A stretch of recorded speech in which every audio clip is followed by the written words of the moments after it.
they should not be open store. And that's why most Liberians who want to do business, it's difficult to enter the market. They don't even know how to enter the market. Because the market is so complex and people are protected. It's been long.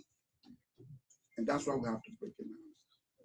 So when we discover all of these things, we discussed it with the president. The president said we should go ahead. And so we had a first meeting. In that meeting, there was a whole presentation as to how we go about it. Some of the things that came out in our meeting.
One time we are only confront with the Africa Incorporation, Liberian.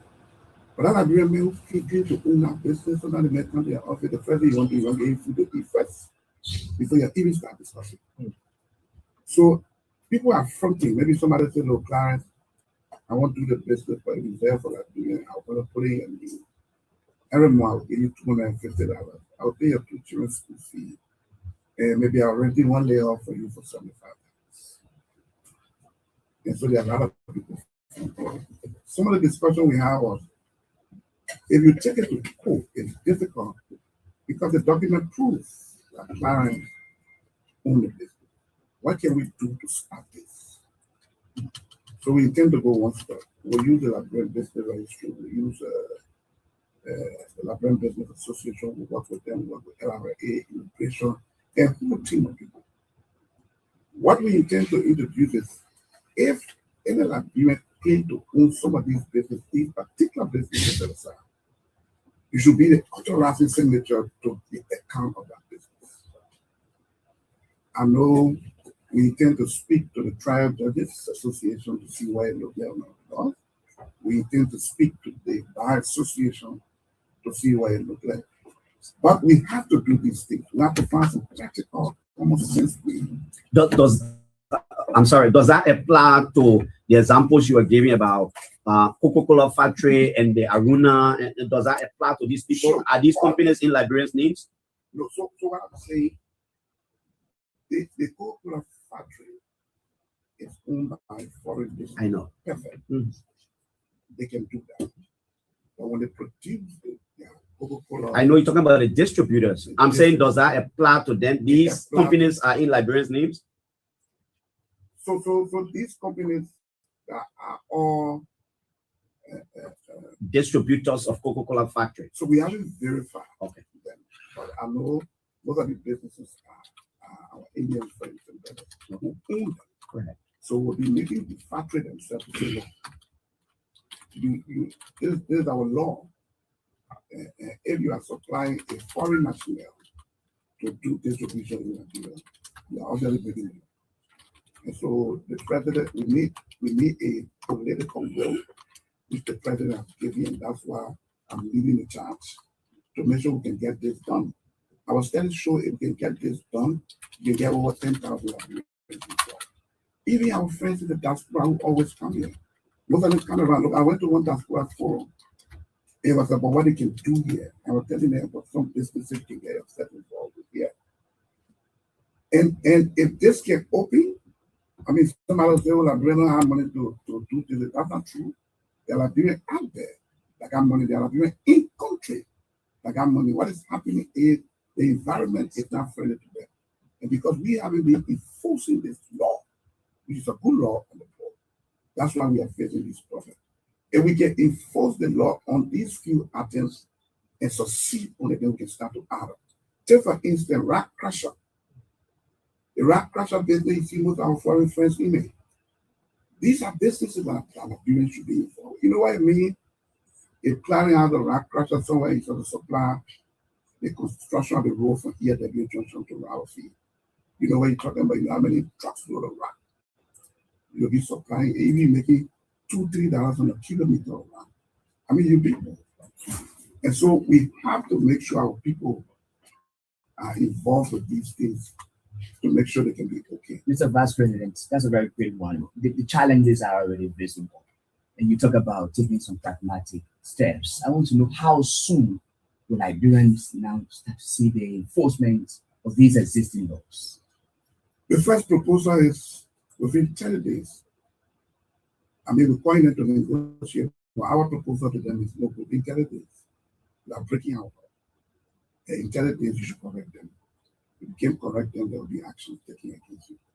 And we're not going to look back on this. Action like shutting down the different business. What would that be? Oh, there are laws. There are laws on our book when people violate our laws. We're not making new laws. There are penalties. There are ways to deal with it. They are already laid down. You know, and so we'll be fine. I know you talk about the issue of article incorporation, how some Liberians are pretending to be owners of the business. That one, you just said it will have to go through a lot of legal processes. Are there others that we can immediately do? For example, breaking the laws to say immediately we put stop to it. You're not going to do retail. You're not going to allow a non-Liberian company to do distribution.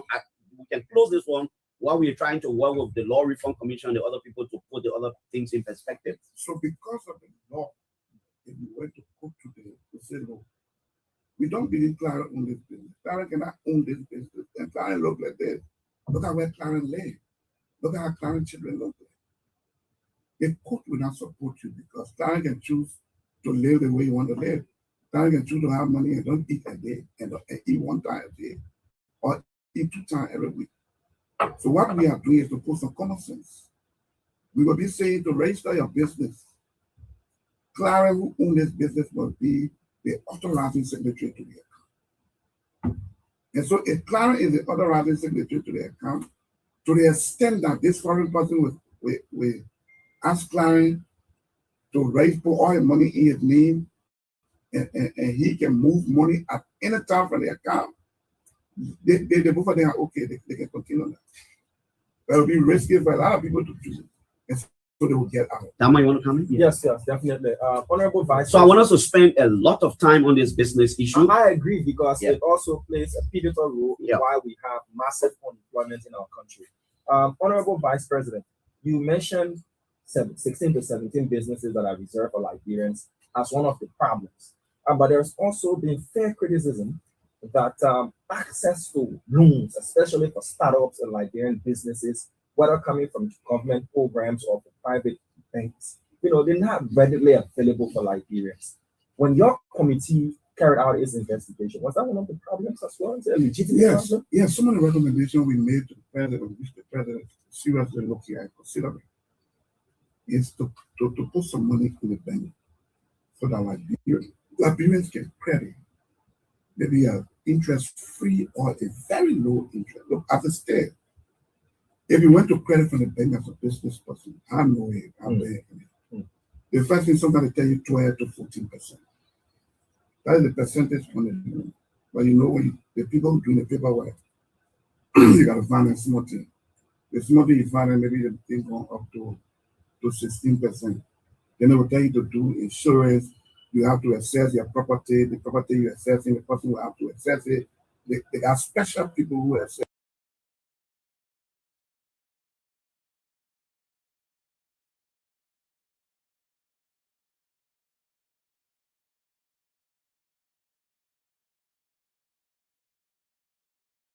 Properties. That's why you see a lot of Liberians run into not paying the loan. That one aspect. Can you take before you finish taking the money they give you, maybe 1 month for the last money you gotta pay. Sometimes you even send me for a good. That's why one of our recommendations to the president was about ATM terminal and the max time. They are causing serious problems. APM terminal and the shipping line, most of the shipping line, most of the shipping line in the country are the major problem we got here. Look, right now, somebody take our money from the bank. Let's look at most of our winning downwater side. They go to China and buy their made goods to come and sell. Most of them go there and can sell for the 26th or they sell for the Christmas and New Year.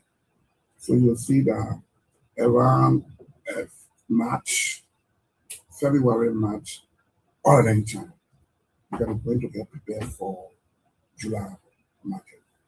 Then you see maybe around August, September, all of them going again to prepare for December, January.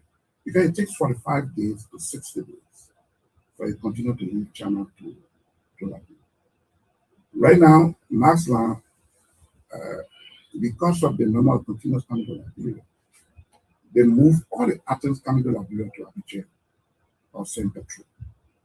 So when the big ship leaves China in 45 days to 60 days, they upload Abidjan, Togo or so. To get it from there here, Max Line should find a small boat that will move to continuous aid. So that jump between here spend 2-3 months. So sometimes these people, July 26th will buy everything and they goods there. Most of the goods are faction goods. When you buy them, you come to sell, you can't sell them. Before you go buy, there's a new faction. Nobody want to own one again. And so most of the people are not paying the banks because before they put it aside after July 20th, maybe August, September, they put it out, then they start to auction them below the price because there's a new faction in town. The market is complicated for our people. And our recommendation to the president is, and the president have to take this, take it by the bull, take the bull by the horn. We have to have a serious conversation with APM. I know they are a big company. When you want to talk about them, they say, oh, everything there, this person there, that person sitting somewhere. This big country, we understand. We are a small country. We have to manage to work with them, but we think they are not fair to people. And I always say that because APM terminal and the Max Line and shipping lines in this country are some of the major problems our people face. We have to face them, not to fight them, but call them to the table. What kind of agreement we say we can look at? Okay, after 25 years, we have to look at it. I mean, if it costs us to go to arbitration, let's do. Let's take some action. The president is looking at it seriously, and I can assure you there are discussions ongoing, and there will be some actions taken. Kelvin, you want to come? Mr. Vice President, I sat and listened to you. We are talking all in business for creating an enabling environment for our people to survive, for our people to live.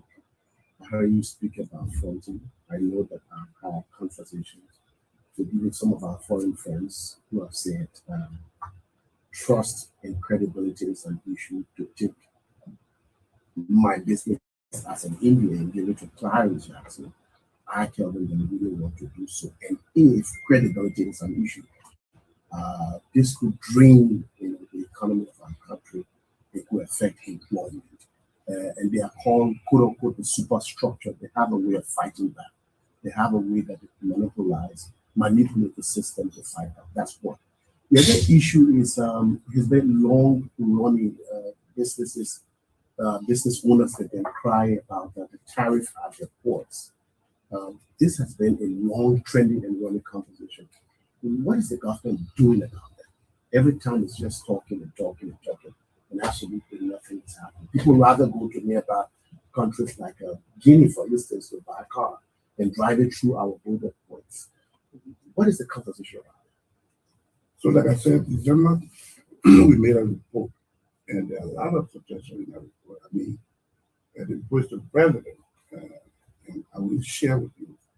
But there are a lot of things we say in that report. Look, we talked from September to December. We spoke to all of these entities. One of the problems with Nigeria, before I can answer a question of trust, if shipping lines are not regulated in other countries, the shipping lines are regulated. In Nigeria, if you ship with Max Line, maybe they tell you you'll pay $200-300 for the delivery order. Because when you continue to come, you got to go to the entities to get a delivery order. You go to maybe CMA, they will tell you $700. You go to the other party, so it's not regulated. In our report, we propose to the president to set up, so either ask one of the entities to regulate them or set up a small regulatory body to regulate them. All these things affect the prices. Now, Liberians are not trusted. Look, our foreign friend can steal more than Liberia. When you hear Lebanese or Indian or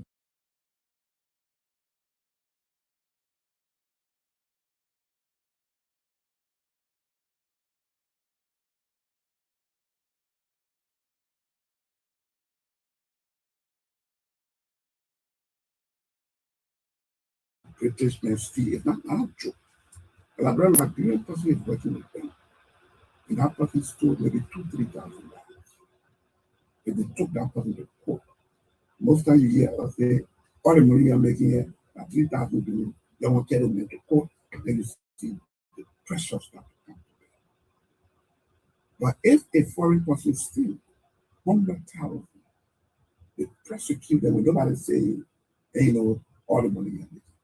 That's the issue. But in terms of trust, the level of stealing that Liberians will do compared with the foreign people they bring, the foreign people steal more. But the act of prosecuting them, and that's why we have to come here as a government. If you are trusted to work with people and they pay you and you pay with their money, you must be prosecuted because you are destroying the way for a lot of Liberians out there. So those are areas we intend to make them until. I have been proposing to a few persons whether they could form a business entity, and there is a business idea we tend to throw out there to people. Anybody listening? You can form an entity, and that entity you recruit people. So if I recruit Kevin Deming as an accountant, I go to an insurance company and pay the insurance for any damages Kevin will come. So I take Kevin to Satiq. And today as an accountant, we got an insurance of $500,000 on him. He's up to $500,000 or $100,000 or $50,000. The insurance company will pay. But you pay Kevin, they're seeing $1,500, $1,800 to pay the foreign national. All that $1,500, $1,800 or $2,000 to pay Kevin. $500 will come to my entity. All the $500 I will use, $100 or $200 I have to pay the insurance every month. So that insurance cover you. You understand? If you form a kind of business where you create a database and get people from all walks of life, there are Liberians out there. And a lot of the people looking for the kind of skill, they are here. If they are here, they're in the States, they're in Australia, they're in the diaspora. You can find them. If you found this entity and open it out there, I was speaking to one or two persons in country and in the diaspora. There's a big money making thing. Form it, and all you do, go to this entity, look.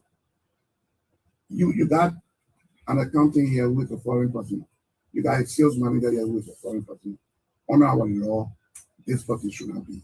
This person should not be. Oh, but I can find somebody. My company will give you the person. We got a person. We'll give you the guarantee. We'll give you the insurance.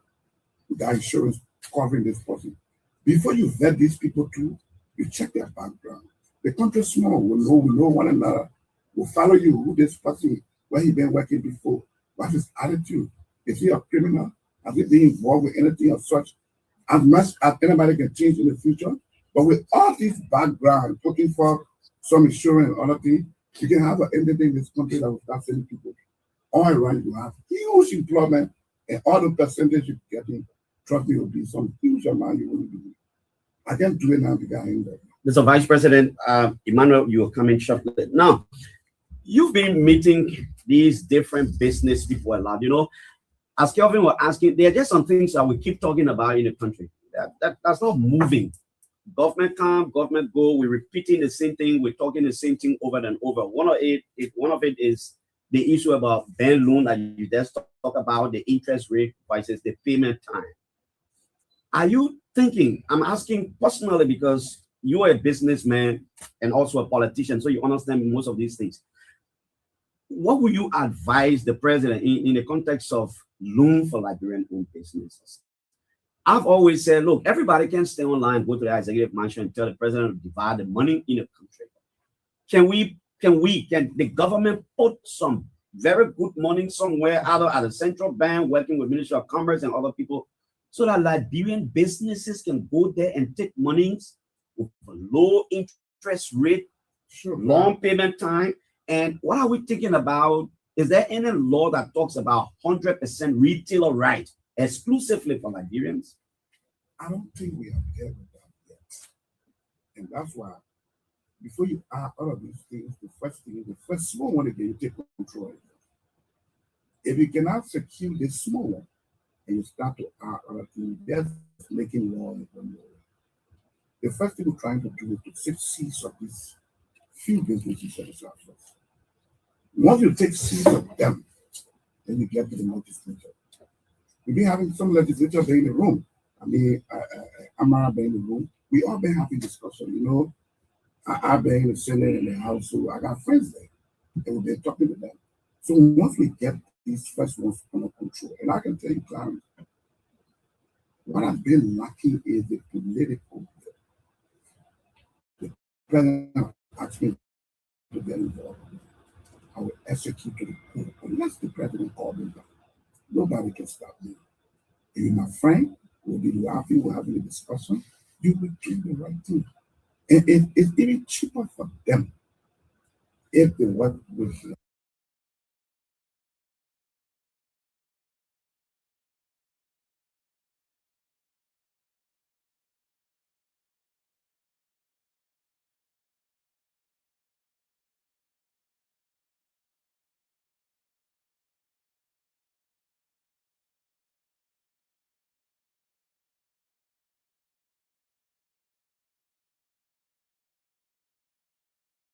I can know that the political will is being made. It should have been the Minister of Commerce here. But I've been asked to come to studio. The president told me to come myself and let him know in 30 days we'll be having serious conversation and there will be some actions taken. Mr. Vice President. On the issue of the loan. The loan, yeah. So if you speak to most of the bankers, the rate of the loan is always high because the payment. Most of the loans we take will not pay, which is true. There are a lot of bad loans. And so once the loans are bad, then sometimes the rate is high because the profit you will make here sometimes will take care of some of your bad loan liabilities. And that's why the president and myself have been discussing, very inclined to find some money. What are 10, 20 million first? Assuming that this year we take the first 10 trillion and put it in LBDI, like Union Bank. LBDI has a lot of branches across the country. And look at it really in the market. Each of them really in the market without the table. That table, trust me, ain't cost more than $500. They get their 2 peppers, maybe like $30 or $28, $14, $15. They get one thing I go for it, and they be 35 for them. 2 things are real, or $20. One on bed, $15, $20. Chicken soup, carton, pepper, grumpy bucket. The town is small. With $500, I'll go back. Whole thing. Give her the $500. And tell her, maybe after 2 months, she paid $1,000 every month. Yes, some of them will not pay, but those who will not pay will be blacklisted. I mean, they cannot get money again. Those who will pay will be opening avenues for themselves because when you pay the $500, the next time you can say, "No, I'm going to pay your $500." They'll be happy to give you $1,000. When you pay the $1,000, the next time they'll be happy to give you $1,500. Look, motorcycles. People can say, "Oh, motorcycle people." That's a big industry in this country. If motorcycle wasn't here, I tell you the criminal rate would be very high. If you go to the interior, motorcycle does all. Places ambulance can move. Motorcycle moving practically. Motorcycle, when people die, motorcycle moves them. The motorcyclists got different riders. So if you buy the bike, Clarence bought a bike. and gave it to Collie. So Collie thought to be right. Clarence bought it back for 1,000. Gave it to Collie for 1,300. So Collie thought to write it back and pay Clarence the 1,300. When he paid the 1,300, Collie owns it back. Because Collie is writing for Clarence, Collie want to make the money quick. Collie will find another person, they call that person Speckle. Speckle means spare driver. So Collie drive in the morning up to 6 in the evening, he's tired. The Speckle pick it up, you got a man, I get back. So Speckle take it and run overnight till 6 morning. And Speckle may report to Clarence and take it late share. And Collie take it late share. Then Collie pick it up the next morning. So most of the back runs 24 hours because there's a real driver operating, there's a Speckle driver operating. What about the people know what I'm talking about? If we were to put some money in the bank and say, look, most of the bank around TVS, but it's around 850 now and 950. And say, look, each of you can take $1,000 to the bank, credit, and you will work and pay the same way you supposed. So we're not adding anything.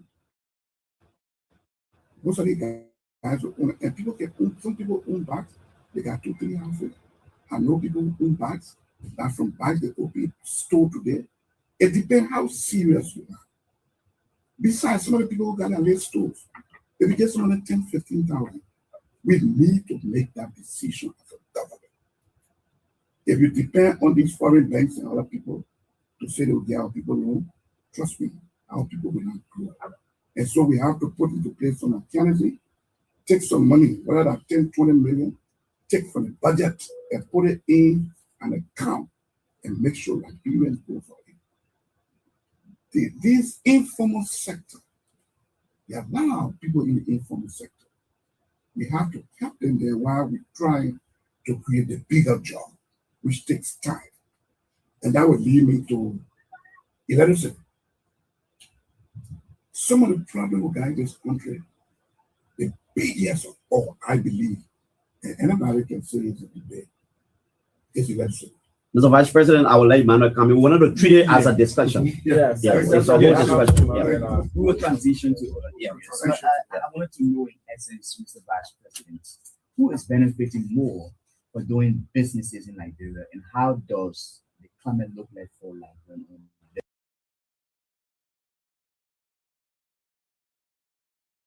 businesses? The climate is very bad for Liberian business. I can see that. I'm a witness. Hello. I'm passionate about this because this is my area. Normally I can talk with people and say, look, I'm a real area that I'm an entrepreneur. I keep the hustle, let's say God bless me, I read the level. But I swear, I go right back. Because that's somewhere I got passion for. If I sit here, we don't fix it, and I go back there, my friends will say, no, man, you are there, you help out with the come or anything. You're going to be talking to somebody else. And that's why I say with the spear moving with the president's support and the president's instruction, unless the president slow me down, because he's the only person that can slow me down, what for him, we are moving. Okay. That brings me, sorry, Go ahead, your Kelvin. concern about the business permit. Prior to the start of the inception of this government, there were concerns about NETEC incentive and CTN. What has changed? Because they're still operating as one. Secondly, I'm receiving reports right now that CTN has stopped all brokers from making CTN payments in the country to pay overseas. So that's a news to me. We're going to look at that. Some of the problem we face is the issue of the law. One of the first things the president has instructed is to cancel these things. But then the lawyers we have, the code, there's a contract. You sign a contract. For Liberia to be signed a contract, cancel it again. It send a negative image out there that look. These people, if you sign a contract with this government, when the next government comes, they cancel it. business people will be afraid to come in your country because it's not reliable. When they sign a contract with government, regardless of what government come in, all you can do is to fix it. And so I was instructed to look at the city and method. So the LRA both has a value. Metex is building a center at the port where they put in scanner and whatever construction is going on already. Now, they are having discussion to carry up their percentage up. I think they've done that already. And the percentage they are giving them is low, and they're taking it upward. So LRA should be discussing that. But right after that construction, we have to look at it and see whether the LRA can take over now. And, instead of them leaving it in the middle of the construction and shutting it down before the lawyers are saying you signed a contract. That contract was signed by the government. Despite it not be you as the person who is the justice minister or finance minister now. But you signed a contract, a government contract. And so those are some of the things that are keeping up. But trust me, we are looking at it and see how we can. Mr. Vice President, I'm keen on the startup, the loans. You spoke about that, and you talked about political will as well. We've seen political will and somehow half done, where we've had loan schemes that now we have people being indicted for such schemes. Some of these schemes come about during political seasons, especially approaching campaign time, and you see monies will be dished out and all of that. How different is this proposal you're talking about? How different is it going to be? How impactful and when? Because the budget is already going. We're looking at December now, for the discussion of the new budget for 2027. How soon as well can Liberians expect to see this meaningful startup loans being given to Liberian businesses, not just in the urban areas, but the hinterlands as well, to see this economic growth and drive the country? So the budget, the president's vision, it depends what the president wants in the budget. When the president sends his vision to the legislature look at it and see where they can move some numbers around. But the budget is the president's budget. Like I've told you, the president is considering seriously this year. I had a conversation with him, so I know what I'm talking about. To put some money in the bank for business. It will not be the regular thing, what bank send money, no. We're talking about Liberian taxpayer. Take some money. I had this conversation with the Minister of Finance. So we are discussing it. Take some money. What are the first $10 million committed to the bank? LBDI has a system that people go and take loan. And we will follow up on it. All we want to do is whether it will be as low as maybe 2-3% or interest free. It depends on the discussion.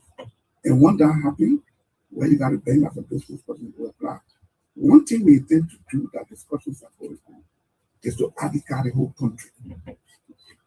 There are discussions going on now so that we advocate the whole country. We are trying to get a foreign company that comes in with the expertise that will do like the way we do election registration, the voter ID. This time will be the national ID. Once you register the whole country, the system has a way of sorting out everybody. So if a woman a market woman, she's selling ELBC market or Joba market, they sort them out, put them into the market category and segment them. Those who are non-Liberian now, our brothers and sisters from from Africa, from West Africa, they will sort them up into a category. Our foreign friends, they will sort them up. And Liberians, they will also sort us out. So if you do that, it will also help with resident permit, those who have resident permit. It will help with labor permit to work in the country. It will do a lot of things. So that we already put our people into category, and we know them, and you know how to target them, you know where to find them. And so there are a series of discussions going on so that They go together with what we want to do. In the States, we got social security number. We intend that this card will have a social security number. So that number is assigned to you, you die, you carry that number. That number is nobody's number. So when they check that number, you have to find it. If you even went to register the car, just take your ID card, they can pull it out. So it's a whole system we're trying to build. Conversations are going on. There are companies that apply. Discussions are going on. When we conclude it, at a certain point in this country, that could be the president will announce 1 or 2, 3 days for holiday so that people can register everywhere. All of these things will help to know who are our target people. What are the number of people we're talking about? Because most of the numbers we throw in are just estimated numbers. These ones will give us clear. Okay, guys, I think we can move on to Yes, the sure. next sector. Thank you, Mr. Vice President. Right now we will move to the mining sector, where the president has again given you an opportunity. I know we'll conclude with the Putu mining deal. We want you to tell the country exactly where are we now. But recently you visited Grand Kpan and you visited B Mountain, and as a result of that visit and some of the information that came up, there were multi-dimensional discussions across the country about the mining laws of the country. Some are calling for reform and all these things. But you looked surprised when you went there. Why did you look that way? You were a representative, you became senator, you signed onto some of these agreements. Why did you look surprised? So it was my first time at B Mountain. No, that was my very first time at B Mountain. After B Mountain was some small company, teaching some more. I didn't know until I went there and I was shocked. I was like, what big guys are huge here. And from what I saw, B Mountain is the biggest taxpayer in the country. I thought Midtown was the biggest. But B Mountain paid more money to the government than Midtown. I didn't know that. Yes, I gotta know that. Now, is everything okay there? No. Are there issues? Yes. Can we solve it? Yes, but it requires discussion because we just passed the MBA in 2023. Again, it's a government that passes it. You have to be careful that this government come and pass something and you just come in and scratch it down. Again, the message you send to the world is that you want to do business in Nigeria, you got to do it with that government for 6 years. After 6 years, you don't know what to expect in the next 6 years. Nobody will move their money into an environment that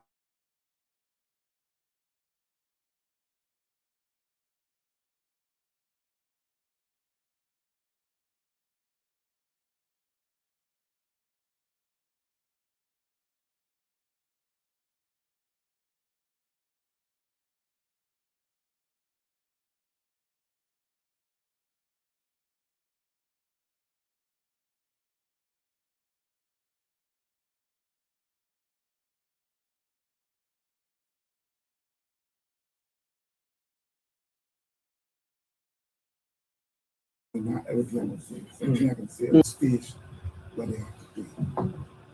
If you look at direct, indirect taxes this year, B Mountain is projected at paying a minimum of $250 million. On the high side, it will be paying up to $300 million. Mittal Steel, on the low side, Mittal should be paying, Mittal is projected to move over 20 million tons this year. If they move 20 million tons, they are projected to be paying 150 million on the low side. On the high side, Mittal could pay up to 200 million. We have Bar Chico. Bar Chico should be moving $1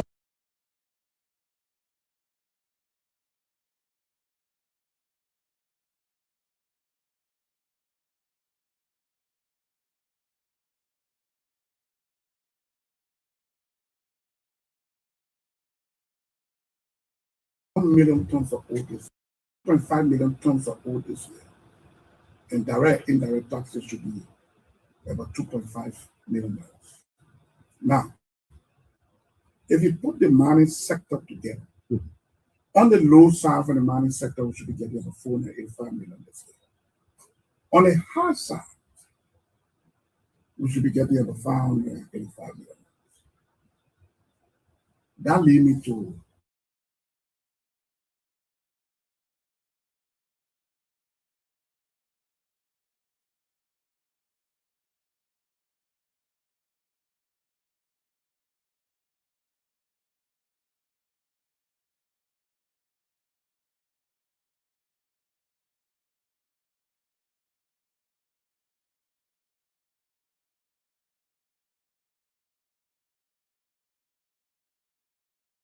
the president, we have to got our own started that ceremony.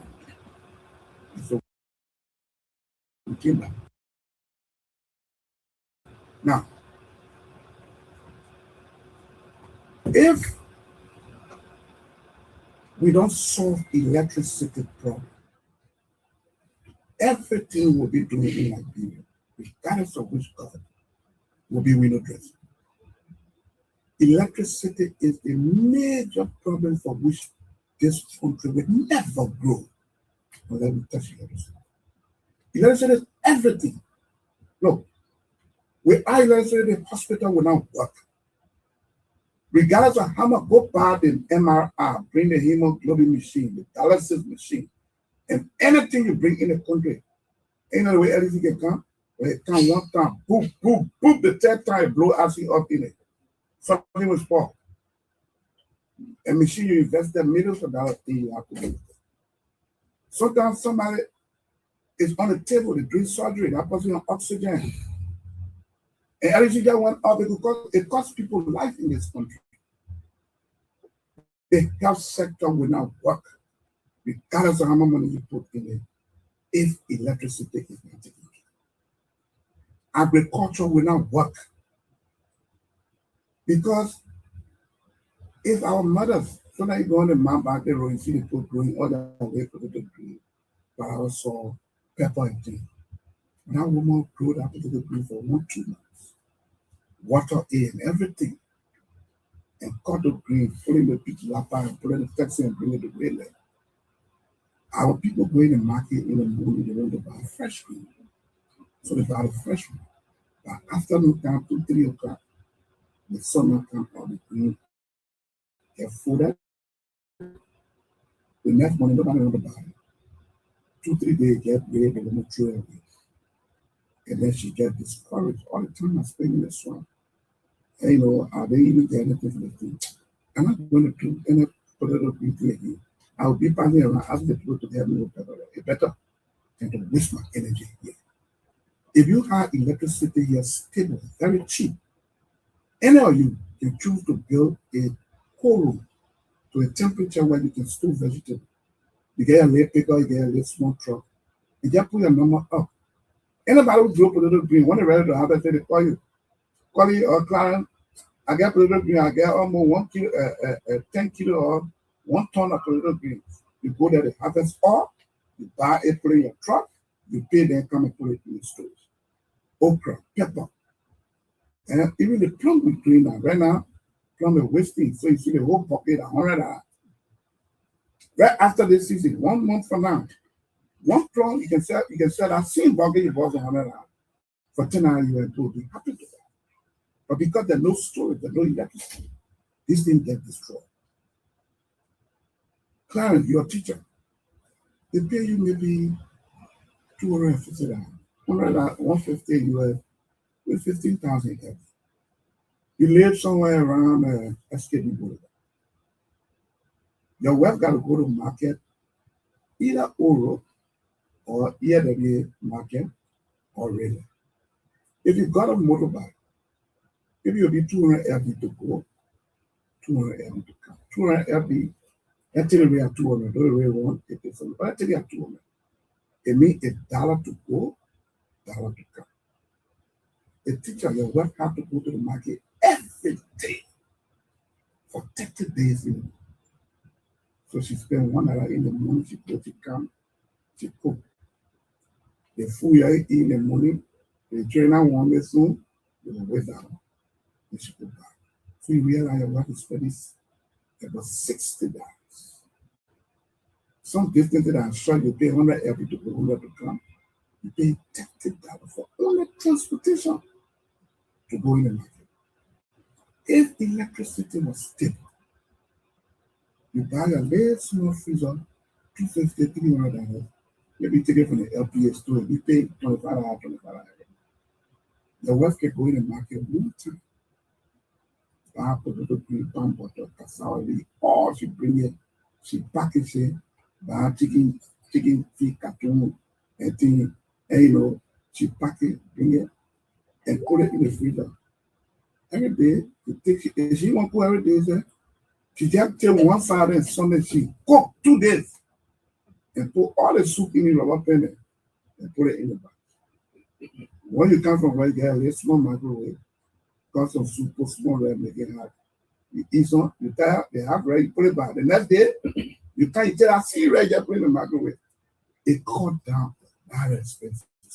Yeah, and Mr. Vice President, we spend some more time on electricity because I know I was part of a forum on your farm. I think it was 1 or 2 years ago, if I'm not mistaken. You converge stakeholders So in that let sector. me tell Yeah. you what the president is thinking. Yes, I wanted to know what's your vision for getting rid of the electricity problem so that we don't keep complaining every time back and back. Long-term plan. Get rid of it. Like I told you, the president asked me to sit with somebody made that company. I sat on the time. And the CFO of the time. My conversation with him was, look, the president wants to solve this legislative problem. Meter, you need electricity. Right now, you pay 18 to 21 cents for electricity. You need power as cheap as 10 cents and below to make your project viable. We have all of our rivers, but we don't have that single big capital to invest. Can you do that investment? And we discuss whether we can commit some of the taxes you're supposed to pay to us. We commit it, and this will take a whole of government approach. The legislature, the executive, we have to come together and say, look, take some of these taxes, and when the electricity come up, if you're taking 100 megawatt, take the 100 megawatt for the next 5-10 years until you get. We can have some discussion. We met with B Mountain. B Mountain, they start doing mining. They are heavily into construction. I'm told, if I'm right, they built an airport in Ghana. They've done a lot of hard work. As we speak, there are teams from B Mountain in country looking at our hard work, Mount Coffee. They are doing a study now. They gave some consent. They are doing a study now. What are our problems? You meant to say Metal Steel? Or? No, we're talking to Metal, we're talking to B Okay, okay. So B Mountain got a team in country. They are good at building hardware. They told the president in a meeting they can build a hardware for 3 years. We can get it done. Why do you say our hardware don't work during the drive? Go down. Excuse me, at the same place where we have our current hardware or in new hardware? Okay, so there was a study done in the 70s. And that study has been improved. The Via River and the St. Paul River. There's 2 rivers running to Mount Coffee. The Via River and the St. Paul River. Those rivers, when they flow in the mix, they flow into the Mount Coffee. But during the dry, it gets dry. This study says there should be a reservoir there. There should be a reservoir there that can store the water, control the flow of the water. Once you build that reservoir, whether dry or rain, you will have always a flow of water because all you need is the force of the water to turn the turbine. And that's why we make the hydro very cheap. You just need water to flow. The study says, and World Bank has also said that to build the reservoir, the preliminary studies show you need $1 billion. So every time we hear $1 billion, say no need to even start. Well, we're going with $1 billion. But we got to take a step. If you don't start, you will never stop. You have to stop. Some of my discussion with the president said, look, Chief, we don't have the money. We might need about $2 billion to $3 billion in the electricity sector. Because we're not just talking generation. to do the reservoir, to do the turbine. That's one aspect. Right now, the land coming from Mount Coffee to Monrovia, transporting the power, the high tension line. We lost here about 3-4%. Because the lands are smaller, we need to re-strengthen those lands. So every power that leaves Mount Coffee, we lost here about 3-4%. We have 4 turbines in Mount Coffee. Prior to the war, it was the same 4 turbines. But those turbines were 16 megawatt each. When the war came, it got destroyed. People looked at the place. We remodeled the turbine and put the same 4 turbine. But this time we made it 22 instead of 16 megawatt. That's how we got 88. When it got through one of it got problem, and so we lost 22 and we have 66. So during the rainy season, the 66 flow. During the dry, the water go low, and we lost almost everything and only get small for them. Now, if that reservoir is built beside Mount Coffee, right by the reservoir, you can do simple 4. That's simple 1. Instead of talking about simple 1, simple 2, simple 3, simple 4. Simple 4 is projected around 400 megawatts. It's right close to the reservoir. If you put a turbine there, and the guys are saying they can cascade a turbine, meaning they put some here, they put some here. If we can get a 400 or even 1,000 megawatts after building the reservoir, Liberia is ready. And look, when you get that done, the tourism sector will pick up. In Liberia, water is very expensive. Okay, Mr. Vice President, let's take a mini break. We'll come back. Yeah, sure. Of course, you're listening to Let's take a mini break. the Super Morning Show this morning. We have the Vice President of the Republic of Liberia. This broadcast has been relayed in several stations around the country. We have OKFM, Kpan FM, Koung FM, Spoon TV, Classic FM in Kakata, Radio Magibi, Radio Tukba, Smart Radio, Radio Banga, Super Bunkies, Radio Kintuman, Voice of Lo-Fi, Voice of Nimba, Smart FM, and several online platforms as well. So let's take this short break to be right back. My name is Emmanuel Tato Mokoli. This week, stay with us.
We are talking lots of different issues.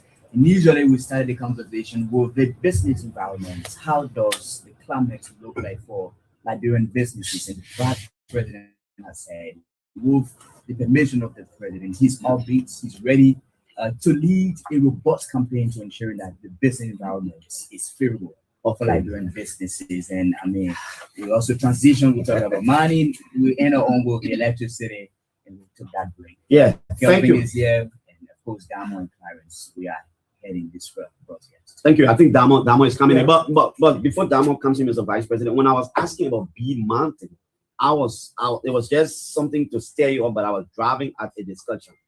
Now, what is it about the money laws of the country? There are a lot. You want me to conclude The electricity. Oh, I thought you concluded. Okay, yeah, just conclude. Because I want for us to talk about money. Out there would say, yeah, we hear all the problems.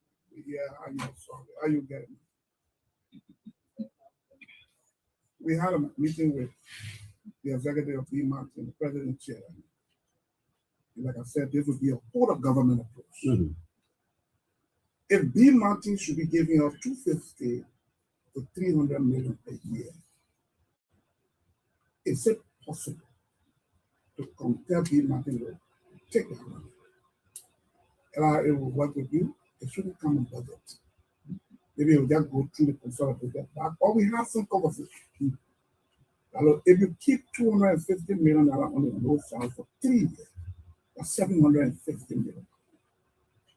Start the project. If they can get it done, whether they raise 300 million, we're talking about 900 million, we can pay it in 3 years. In 3 years' time, we tell them, look, keep your money, don't pay it. Do they have to? Let's tighten the screw. Announce to the country that, look, these 3 years, company X and company Y will not be paying, and so things will get tough. We adjust travel, we adjust other places in the budget to make sure we adjust to the extent that, because we have to take out the foundation of it. Once we can get that done, in 3 or 4 years, once that project is done, the project is banking. Meaning, once the project gets up, and the bank ready to put money in it. At this time, you can give me 100 megawatts.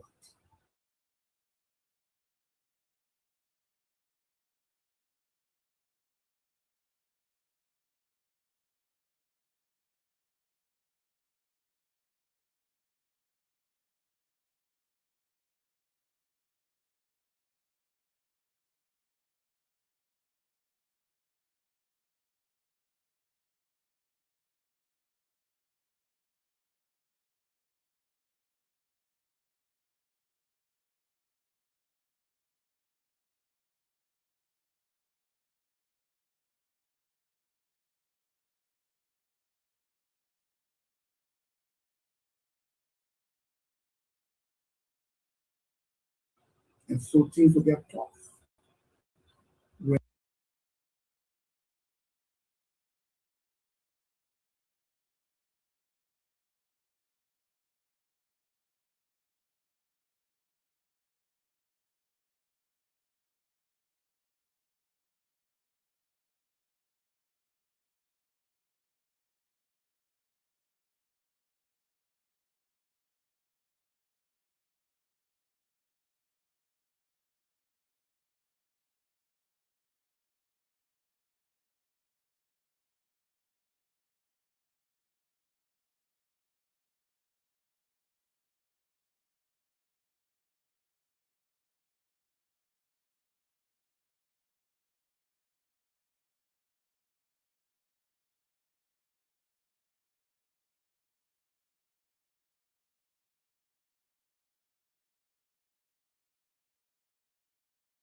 These first ones under control. And I can tell you, Clarence, what I've been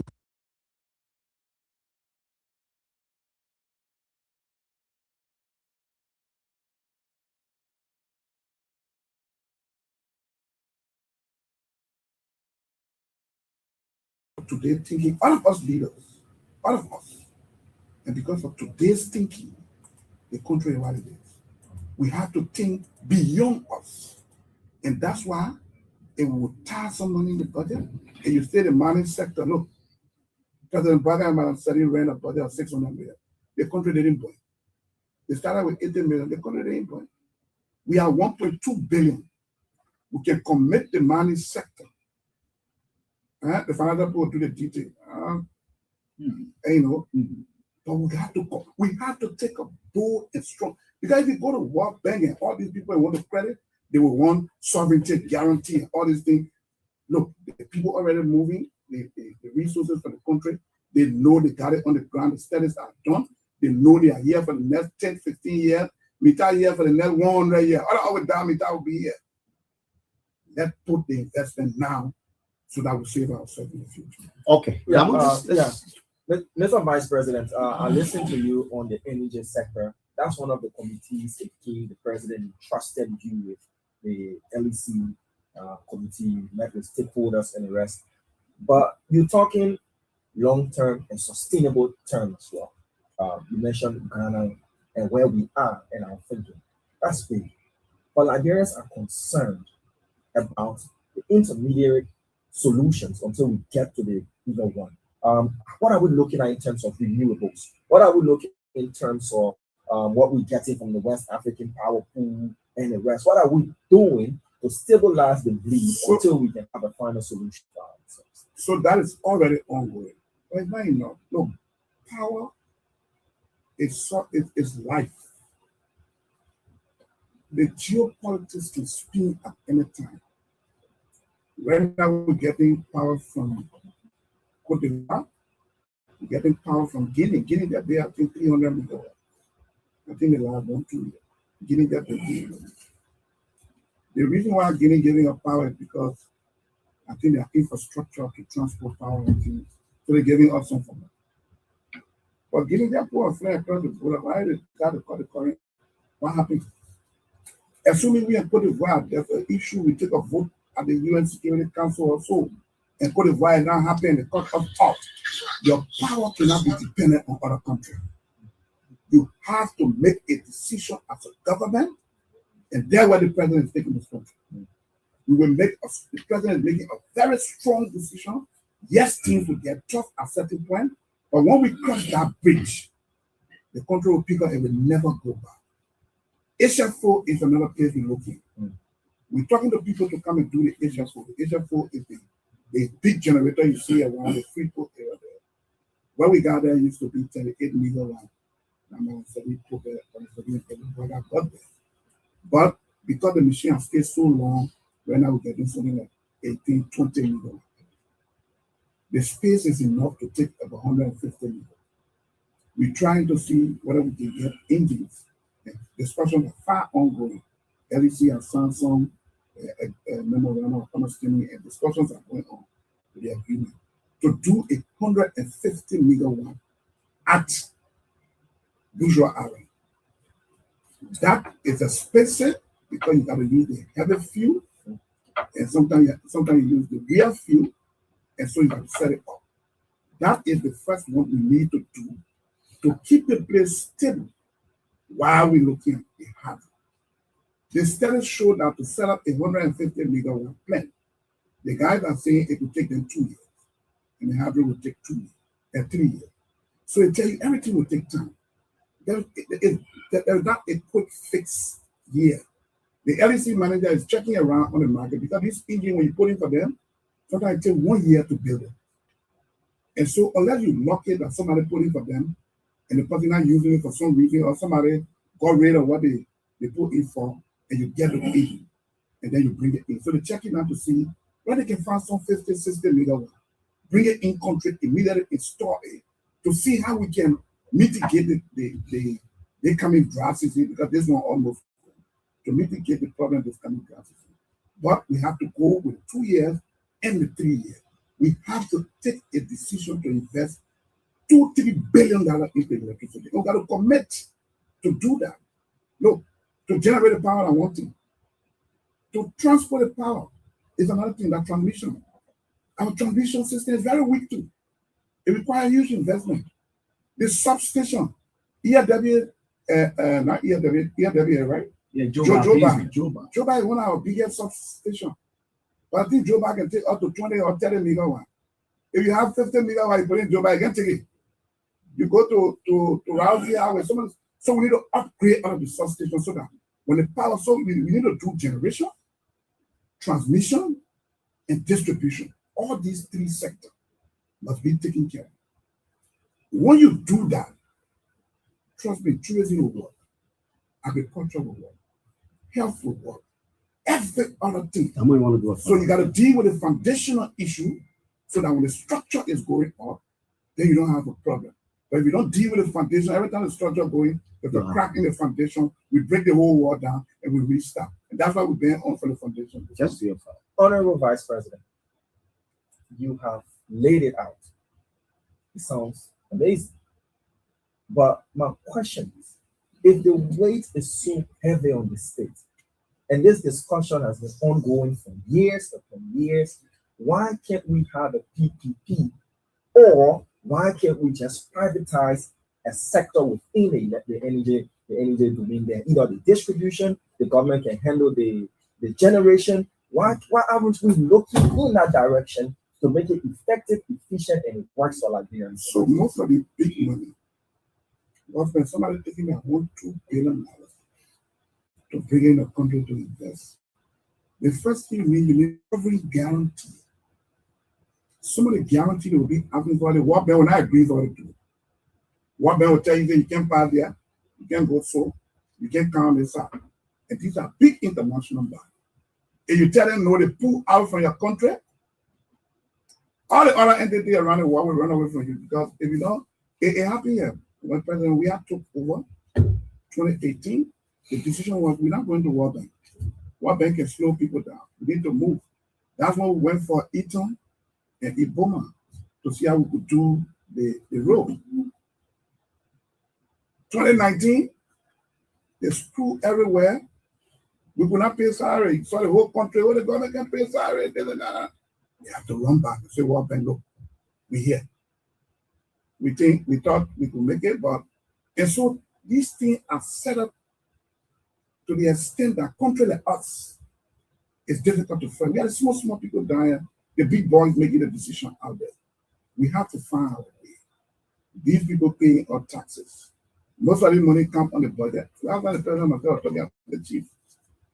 When you and I started at 80 million, the biggest problem we have in this country was security people now on payroll, volunteer security people, volunteer health workers, volunteer teacher, volunteer chiefs.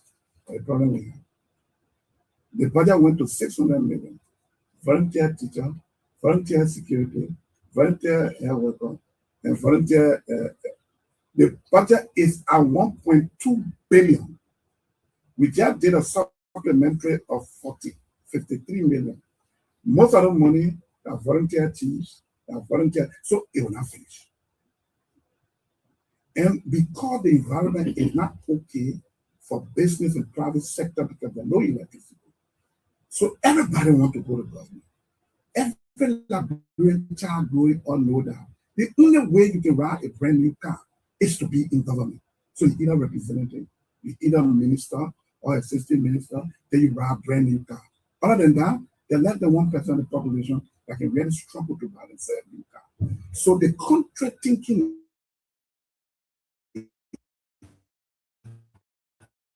on it, the only way you can survive unless you go to government. We have to break down. That's what this president is saying. To do that, you got to go to the foundational issue that is electricity. Okay, Mr. Vice President, before we stick to the lands, importantly, you will give us an update about the Putu mine deal. How far has your committee worked? You know, what is no secret is that following the cessation of hostilities in this country, we needed investors to come. So the argument is that most of the deals the legislature signed were to attract investors. Sure. Years have come and years have gone now. And I'm taking you back to the mining thing. There are a lot of Liberians who think our mining laws are bad. And they think we are not doing anything to straighten up the mining law. People believe that when we are negotiating and discussing, we get too much to the concessionaires, to these companies, than we will do for Liberia. You're being at the House of Representatives, you are at the Senate, you're Vice President now of the country. Do you hold that view?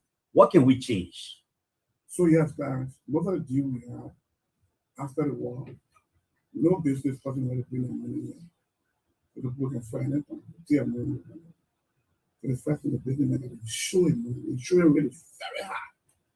And when the insurance rate is high, they make out to put it on you. So time has passed. We've gone through 2, 3, 4 elections. The world knows that Liberia is peaceful. We are on track. When you sign a contract or we don't come and they cancel them, we are on court. They just in the meter deal we have. That's good. That's good. Very good. Not very good, but good. Before, this big company paying 50,000 for mining lesson for 25 years. They pay the 50,000 for 25 years, they finish, they get our money lesson. The new agreement says the town will pay 500,000 every year for that money lesson. The one that were paying 50,000 for 25 years. For 25 years. They're paying 500,000 every year. This is the first time we got 200 million in signature donor. It never happened in this country. There are some good things. Did we get all we wanted? No. But we made some strides. If we had the opportunity to look at Bill Martin again, and look at Bar Chico and China New and all these people, some of them still paying the $50, the 50,000, we will change it. But they have to reach a point where it comes to the table for discussions and we have this conversation. Now, that leads me to Putu. Putu Mines was given to, and please give me the NDA. Putu Mine was signed in 2010. In 2010, and somebody does documents that I can read them with you. It's a public document. This is the Putu agreement, the MT. September 20th, 2010, this law was passed, giving Putu to a company called the Putu Iron Ore Mining Incorporated and the Mano River Iron Ore Limited and the Liberian government. This deal is for 25 years.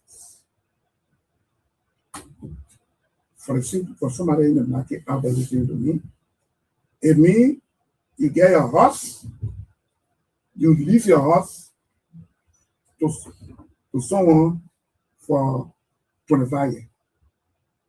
So the person get a lease agreement for the house. Now, we get it talk to this company. So many people behind this company are Russians. When Ebola killed, they started. When Ebola hit, most of the companies like China, most of the companies were they got sanctioned. American people say nobody can do business with them. Since then, they got a deal, but they can't come. By 2020, 2021, they wrote the language that look, we want to give this thing out to somebody because we got issues and we can't come and we can't keep holding it. Under the law in the NDA, they got a first right to give it up to somebody. But the government must consent. Say, okay, we agree. You want to give it to Clara, you want to give it to Demi? Okay, we agree. If the government think Clara not okay, Demi not okay, the government can equally recommend Diamond. They got a right to say no. So we both must agree on somebody. During the President Weah time, there was a discussion with a company called ROG. You may see a lot of USB. So they went far with the discussion. Then we came and took over. When we took over, the President reviewed the records. And the President set up a committee of the Ministerial Concession Committee to look at this and see how we can move this thing forward. That committee shortlisted 3 companies. One was AMR, that we got Sheriff Abdallah Liberian. We got Jinda Steel, it's an Indian company, very big in India. And we got Planet One, it's a company based in Dubai with partners in India. They shortlisted the 3 companies and sent to the President, look, we don't due diligence. Any of these 3 can do the work. The President said, you limit it to 1. These are business people. Why having this conversation? Some of these guys have gone to the Russian. Look, the Liberians are doing some work trying to see how they can vet the company. But I plan, and I want to start talking to you so that in case I'm preferred by them, then I can also be okay with you because when I'm preferred by them, unless you agree. So there were some people ahead of the talk. The committee recommended the AMR, the Liberian company, which is good. We want Liberians to get in the sector to make money.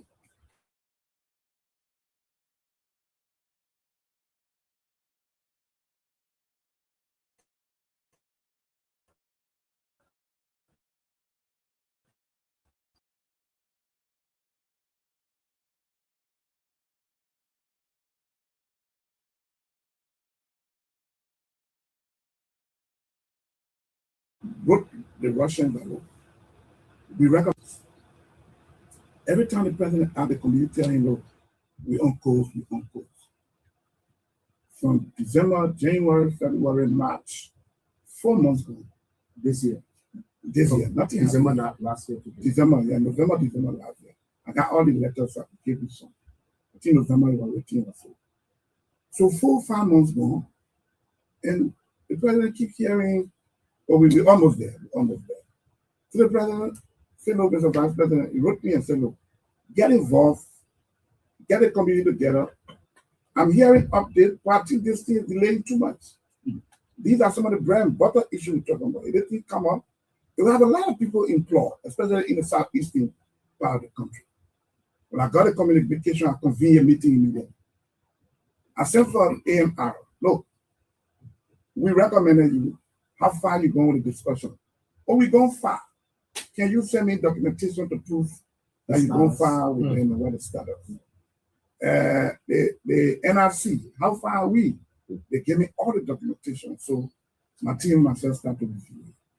So we asked the Minister of Mines to write the Russian to find out as to how far you're going with the people we recommended.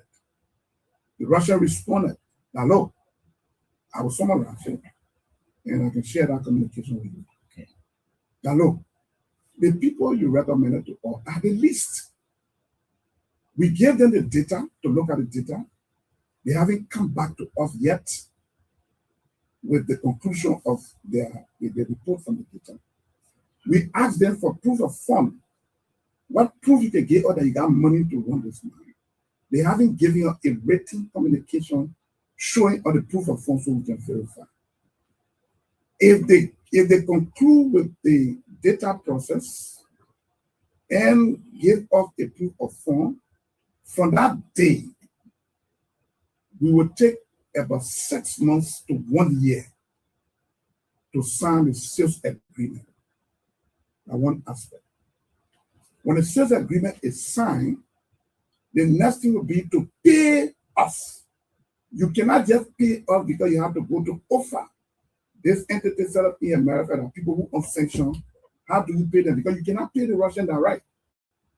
You have to pay them looking at all the sanction things. So there must be an agreement where the American government, the entity in America will have to come in and say, look, okay, maybe you can put the money in the account.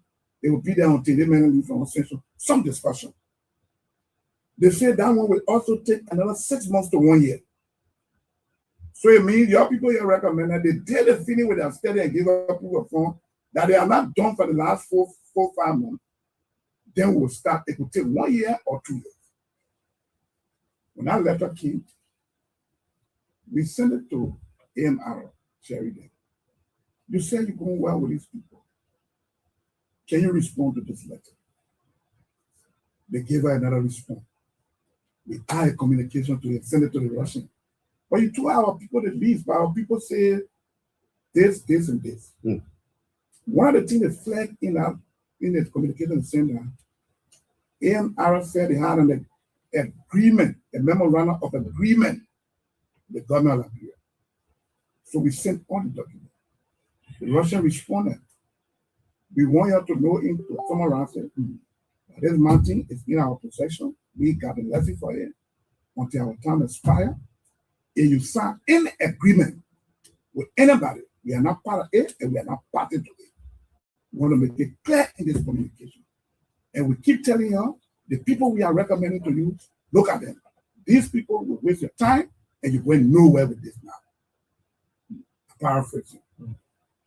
When that communication came to us, we invited the AMR, Sherry King. Sherry is my friend. We all do business together. I think my man from all indication that people don't want to work with. And we got to agree with them so we can force them. The person you are not giving a proof of fund. Where is your proof of fund? He will tell me, we're talking to African Finance Corporation. Yeah, they are big company, they got a lot of money. They are a good, a lot. Yeah, but all the people that have big money. But how much have they committed to this project? We couldn't get it. So then the committee took a decision and look at what the people presented. So we wrote them. Minister of Mines will ask the right. If we were to go with the company you are recommending, and that company is one of the 3 companies that was shortlisted by the committee prior to my coming, it's called Planet One. If we were to go with Planet One as you have recommended, how long will it take you to do the sales agreement and to take care of the sanction plan? They say in 10 business days, they will conclude the sales agreement. There's the senior agreement, they say they will take 6 months to 12 months with the people we recommend. But for the people they recommend, it will take 10 days. How long it will take to complete the sanction process? They say within 6 months, we'll complete the sanction process. For our people who recommend it will take 6 months to 1 year. So with that, we took a decision. What is that decision? Now look, let's go with what they are proposing. Planet One. So we wrote Planet One. Now look, we received a communication from Silverstar, the Russian group, recommending, can you furnish us with the proof of fund and whatsoever you have? They presented to us the document. They presented to us the document, I can leave it with you. I will add the minister where it's public, it is not public.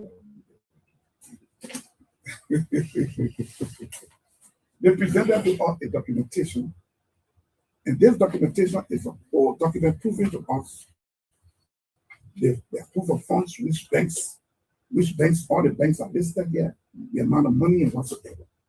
And they presented all of these documents, will have no option to conclude and say, look, the Minister of Mines should write and authorize that the government has agreed and they can go ahead and change the control. Change control means the flipping from this company to this company. Remember, this deal has been done, it's not going.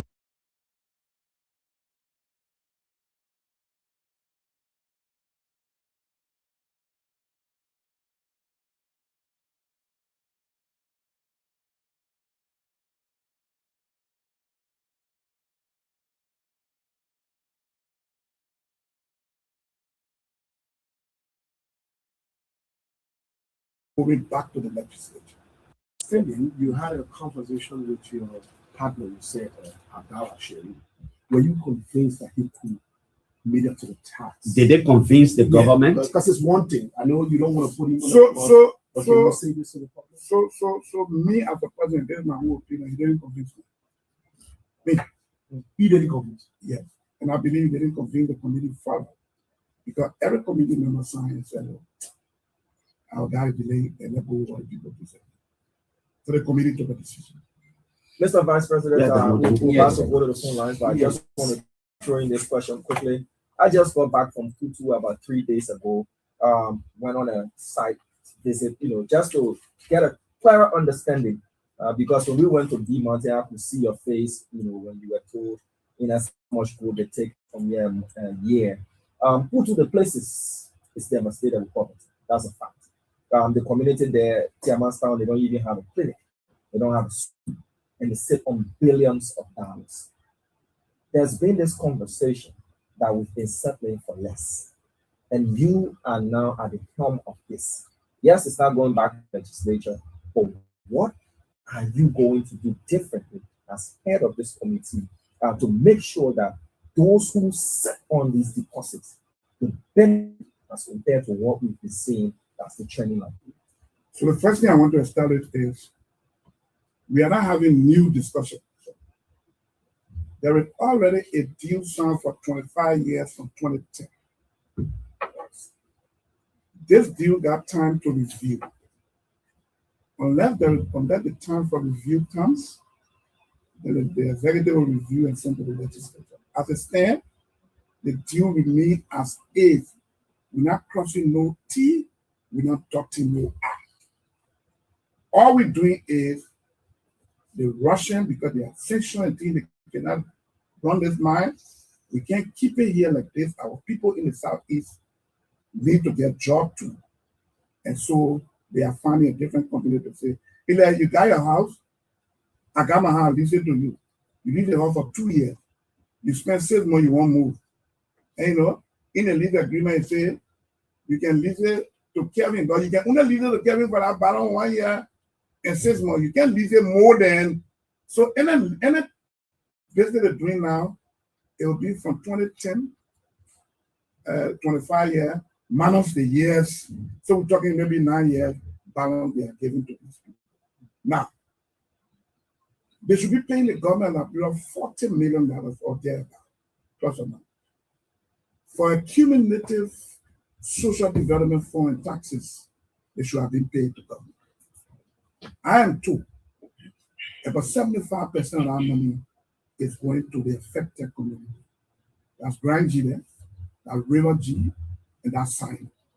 Imagine putting 20, 25, $30 million right after the deal. They changed. I'm told Wednesday they signing the sales agreement. This Wednesday? Day after tomorrow. Oh.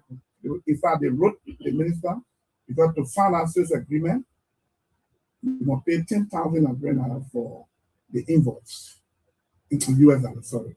So they asked the government for the invoice. I spoke to the minister this weekend. I'm told the invoice gone or it should be leaving today. And so once the invoice goes, they will have to pay that $10,000 US to LRA. That is the fee that is leaving Silver Star to Planet One. That's the fee. Same deal, nothing changed. None of the time they have used the balance down, that's what the sign is. With all the conversations that are ongoing, Mr. Vice President, how soon do we expect the reactivation of this? So if the sales agreement on Wednesday, which ends the 10 business working day they told us about, then the first part of the discussion they said they said it would take 6 months. Within 6 months, they will finish the sanction process because to pay the Russians, I'm told some of the agreement they got paid. They want the offer if there's people who look at people who are sanctioned in these kind of cases. How do you pay them? They are having an agreement that say, look, they will find a bank, and the other company will deposit the people money in that bank and say your money you spend for the time you had the project, we putting it in the bank. And it will be in our bank until the man can clear himself from sanction before you accept that. That's a whole process they are dealing with. The Planet One group to us, they hire 4 law firms, 2 law firms in America, 1 in London, and 1 in Singapore. They are very good at these things. And so we expect that in 6 months from the signing on Wednesday. So if they sign in March, we will be looking at not March, this is April, right? April. So that May, June, July, August, September, October. So let's say between now to December, we expect that they can pay the Russian and pay us our 40 million, of which 25, 30 million will be going to the Southeast, the 3 counties. And you're talking about cleaning, you're talking about, these are big social development funds that will impact the counties immediately. And when that happened, they signed, they told us in 15 to 20 months, they will move the first iron ore through the port of Greenville. So we're talking about soon. And once these things start in the Southeast, that part of the country will start to get life. People will start to work. Some of you might leave from here, go there, maybe public relation officer for the company. So it is solving the bread and butter issues we keep talking about. Kelvin, you want to ask a final question? Yeah, my final In question Majestic is just two thoughts. A wrap up on the E-Mountain. We did go to the E-Mountain quite recently. It generated a huge debate. I'm quite sure you followed the debate.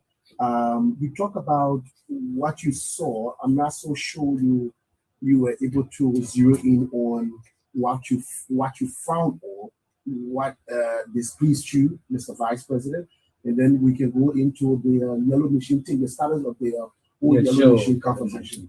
So because when I went there and left, there was some tension, the demonstration and other things. These are investors as much as we may not be happy with some of the things. The way to do it, not to start jumping on things and branding things and other things. So some of the briefing were briefed the president. The president has informed the relevant entities involved. So discussions are going on. I would not want to start throwing something. Great. Were you able to have a conversation with the workers there? Because sometimes people like you go there and they prevent you from having a conversation with the real people. I wasn't able to see the worker. I mean, in a room there were some of the top Liberian management people. They were all Liberians in uniform. I saw them. I mean, we all talked, but there was no deep conversation. I was just asking based on what I saw. And that briefing was given to the president.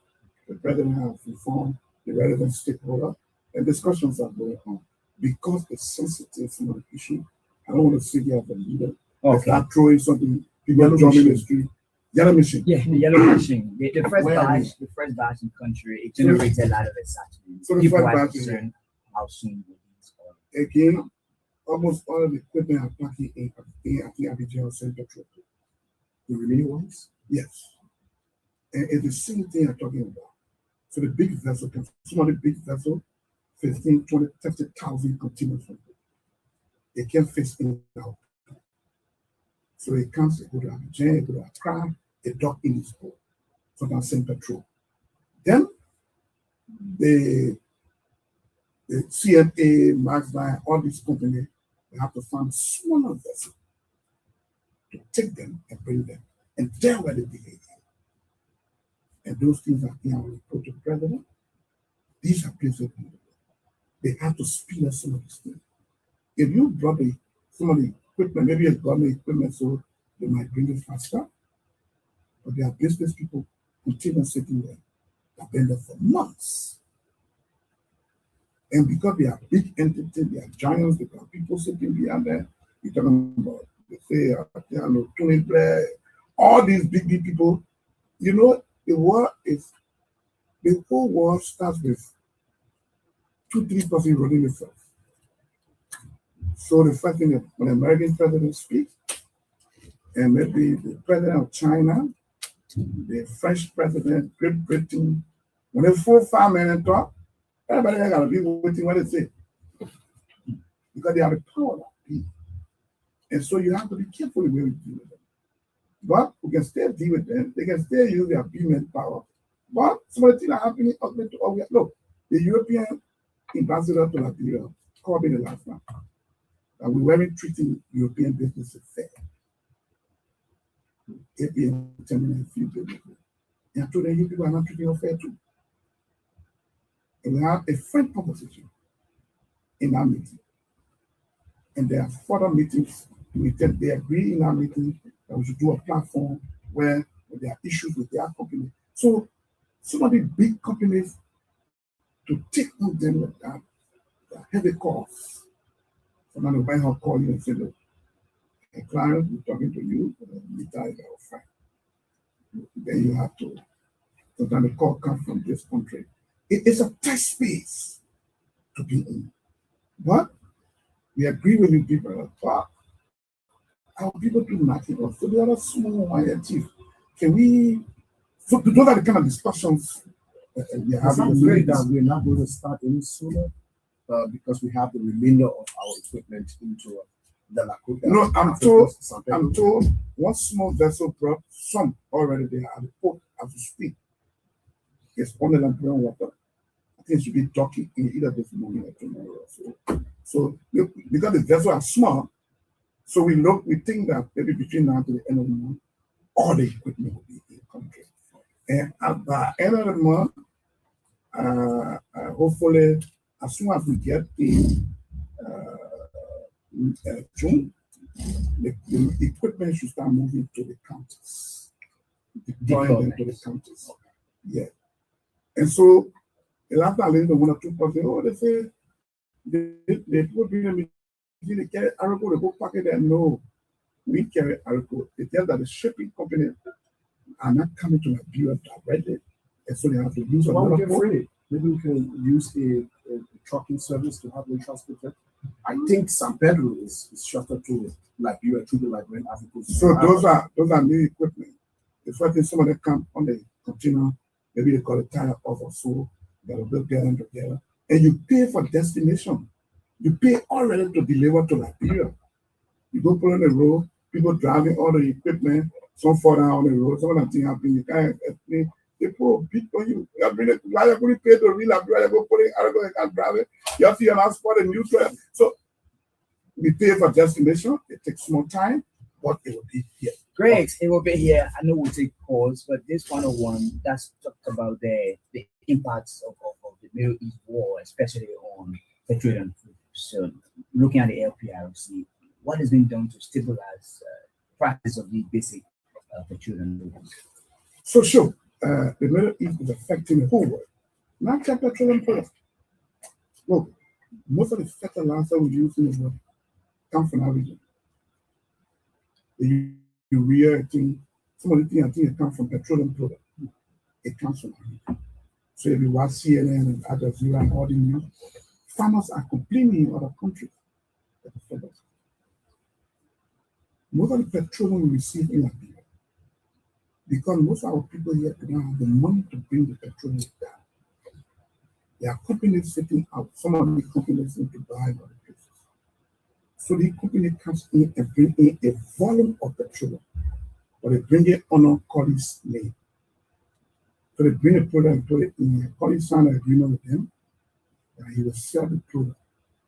That agreement also says, for any reason they want to take their product from the country, they can suck it and take it anytime. And that's why they have to press that product every day. So when they break, based on the world market, they tell colleague today, petroleum at $2. Tomorrow, you go to $2.50, they call colleague and say, it's at $2.50. The after tomorrow, it dropped to $1.80, they tell colleague. So the product is in country, it's being managed by a colleague, but colleague don't own the product, but he's selling it. Now, because of that, most of the products are already in country, because it's not for us, it's for the company sitting somewhere, and they sell it to us on a daily basis based on the petroleum international rate. It affected us. As soon as the price went up, the manager didn't know about to get the price up. You can't tell them no, they will bring a ship and suck it and go.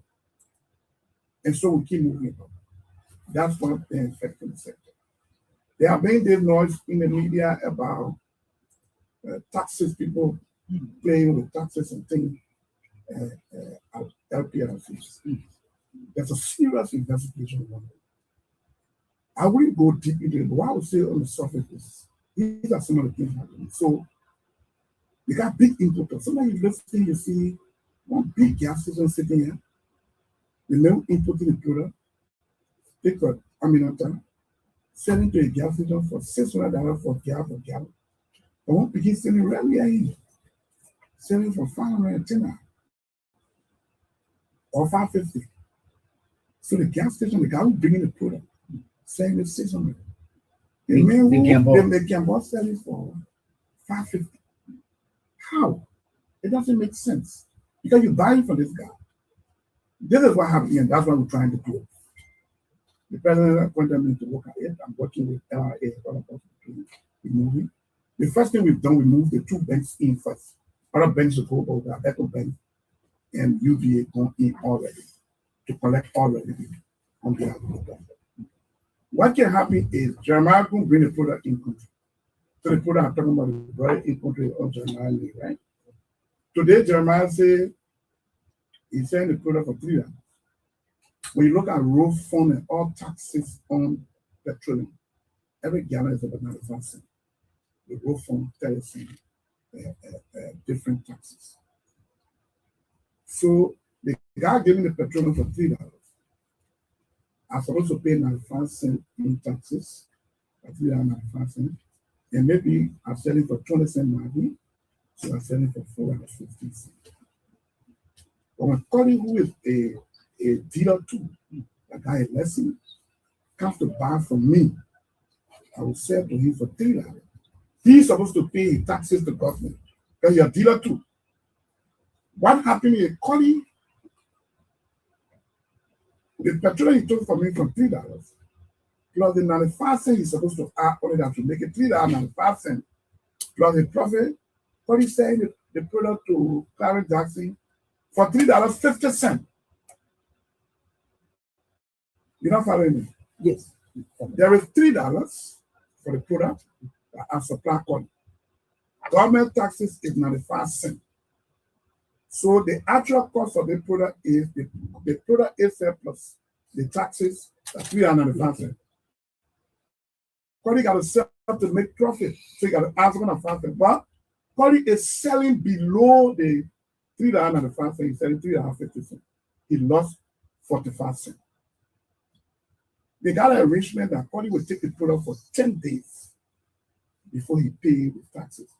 So every 10 days you sell, you pay, then you come back 8 to 10 days. Because quality is selling $3.50, in 10 days, quality can sell 1 million gallons. He paid my $3 million. The 50 cents you add on the petroleum product to be taxes, that should be 95 cents, they go to 500K for him. You go to the bottom of the collector, the method of making pay 950,000. You know what I mean? The 950, I give you 100,000, I put it in the net. The other 200,000 ticket. There's belief. The other 200K, the main ticket. The whole cartel. It's a whole cartel. It's been years. So we're trying to break it. So the decision is taking a, the man who bring the product, pay the taxes. So you give it to Korea, you give it to Tarao. Whatsoever you do, you put the taxes on it. So if on the day the product comes in, and you brought, let me put it in gallon, metric ton, then you brought 10,000 gallons. It will be 95 cents or 10,000 in the market only. Diamond brought 10,000 gallons, put it on. Every time you take product in 10 days, we make sure you clear. So we closing down all of that. Like I said, I can't go deep into it. I'm just throwing some symptoms. Yeah, diamond. Yeah, a lot of things happening. Okay, so I have the impression that the management has extended with the consent of the vice president. Just 15 more minutes. Yeah. We are to the town to take callers. So Damo, just ask Yeah, the final. that's a You good. get 1 hour. Yeah, then we ask BPL callers. and the BPL, You get 1 hour. Say 1 hour that policy right there. No, Mr. Vice President, we can't do that long. Alright, We gotta go. Honorable Vice President, Yeah. You've spoken extensively on a lot of issues, you know, and one of the key national issues, I'll just give him a question, hopeful, updates from the border, Solomon is key. We've got reports that schools have reopened. We'll be going there to, follow up on that. The approach of the government has been soft power diplomacy, try to make sure we can do all of that. Have you gotten any recent assessment whether there has been an improvement in talks? And my second part question is the Yeke Koluba expulsion, which is tied to the similar thing. There are accusations that you handed the money for his removal and all of those things. I know you smile, but my question is, do you think the legislature acted independently? Was the punishment proportional? And whether or not that sets a precedent as well? Thank you. So on the Yeke stuff, what I would say is, I let the House of Representatives know if I was there, I would tell you how I voted and why I voted and why we took certain decisions. Unfortunately, I'm not there. I don't want to meddle in that issue. So the best person to talk to the speaker members, let them deal with that issue. I'm in a different branch of government. Ain't no limit against people. So I try to be careful. That ain't handle the issue. Now, hold up. I got updated every day. Look, I hear people say, yeah, to give it got a huge military, this and that, blah, blah, blah, blah. There are fighting forces here. I can call for 2-3 persons can cross in the morning and capture one whole city in some country. Yeah, yeah. They're happening here. We know. What? How did it happen? It destroyed us more. When gunfire at our border, it will be happening way in Lofa, or we'll start juking one another. The war will be more here among ourselves than what happened here. And so, soft diplomacy is the way out. Look, you are here during the Judy Bryant time, 2% in the King Constitution, and the guy was in the morning, they were like Christian Muslim war. Some of you remember. Imagine gunfire at the border. And Some people here, they get ready and go to some of our friends who from Guinea here, drink the food. But I Guinea people here. And our people on our side, they start killing them. You know what you're talking about? Even in Monrovia, look, international community to tell us to stop to the border, but the war will still be fighting. And if you were here during the war, you don't want to hear the war. Look, it's better to put in the money because our peace than to see war. It's not a joking thing. I was a child when the war was fighting. I used to be selling Jim John brand on the front line. And I fire go for the CP. When the men are fighting to ELBC junction, then maybe somewhere, Tugo Road junction, then here at the CP, I hear the army men can get on the count of 40. I hear they can rest together at Jim, their John, their brand. I was picking, I get my cigarette on my back, my king to get on. They buy it from me. They come firing over there. Yeah, but I've fired gone before. And so we know what went on in this country. So soft diplomacy is the way. And we are achieving. Look, that's why I wanted to ask. Are we still engaging? We are still engaging. And it's working. The president is So still you see, the president is still here, Mr. Pastor. look, you see Iran and the US, the ceasefire, but the politics play now. Everybody trying to appease their people on the ground. So when Trump speaks, he said, we are winning the war. Iran is on the wall. They will succumb. It's to stir the base in America that we are in charge. When the people in Iran talk, they say we got no conversation with America. We're not going to go to no table. It's to stir their base, their politics. Everybody playing that part. So the man was going in the morning, he bring all the heavy weapons to the border. The big con everything. You saw the kind of truth that came to the border. Then diplomacy, my man, we are fighting. They think you are one man. They piece of land, let's talk about it. You are saying that one. How can you get kind of the president went to Guinea? He being the elder in the region, looking at where we come from, trying to build our country. We cannot go into it. So discussions are going on. The first thing, the man pull all the people from the border. All the heavy weapons all gone back. School and teen children are running from the villages, gone back. I'm told the men can carry in the day, in the night, they go sleep in Guinea. Small. Maybe they'll go sleep one day, they will not come back. We're not going to fight. We'll deal with this thing. We're talking to ECOWAS, we're talking to AU, we're talking to people in the Security Council, Guinea, our neighbors. Look, almost all the tribes in Liberia in Guinea. If you went to one country, there's a few better people across. If you went to Myanmar, there's a huge amount of people. These people are family. You'll be surprised that when one elder died in Liberia, the Guinean cross and come to Myanmar to bury them. When an elder died in Guinea, he had the same people, the white people only came and say, you know what? They water a boundary. So if your brother were across the river, he remain a Guinean. If you are on this side, you remain a Liberia, but that link is still there.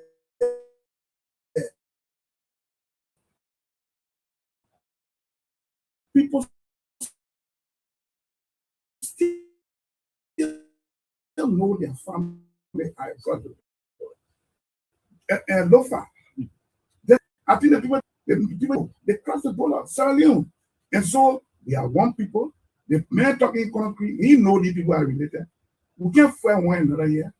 Those people come for rest, they come for oil, they come for everything in Liberia. Just the border we say we close. Every day they go passing, our people, they are women, they get cross all night.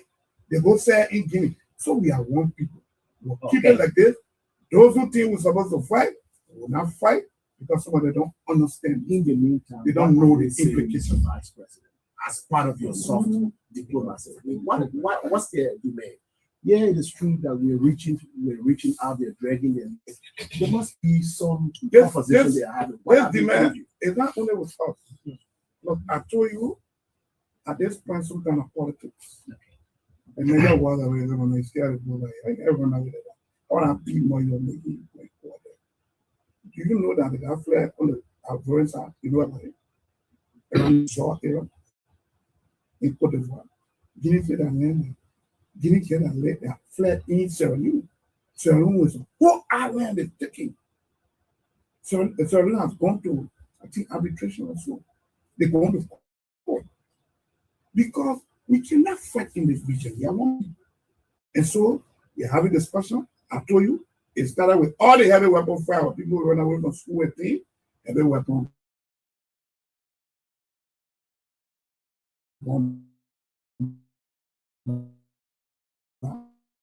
Camera will take to the lands, but before we do that, I'll read a text message I just got, and then probably it will trickle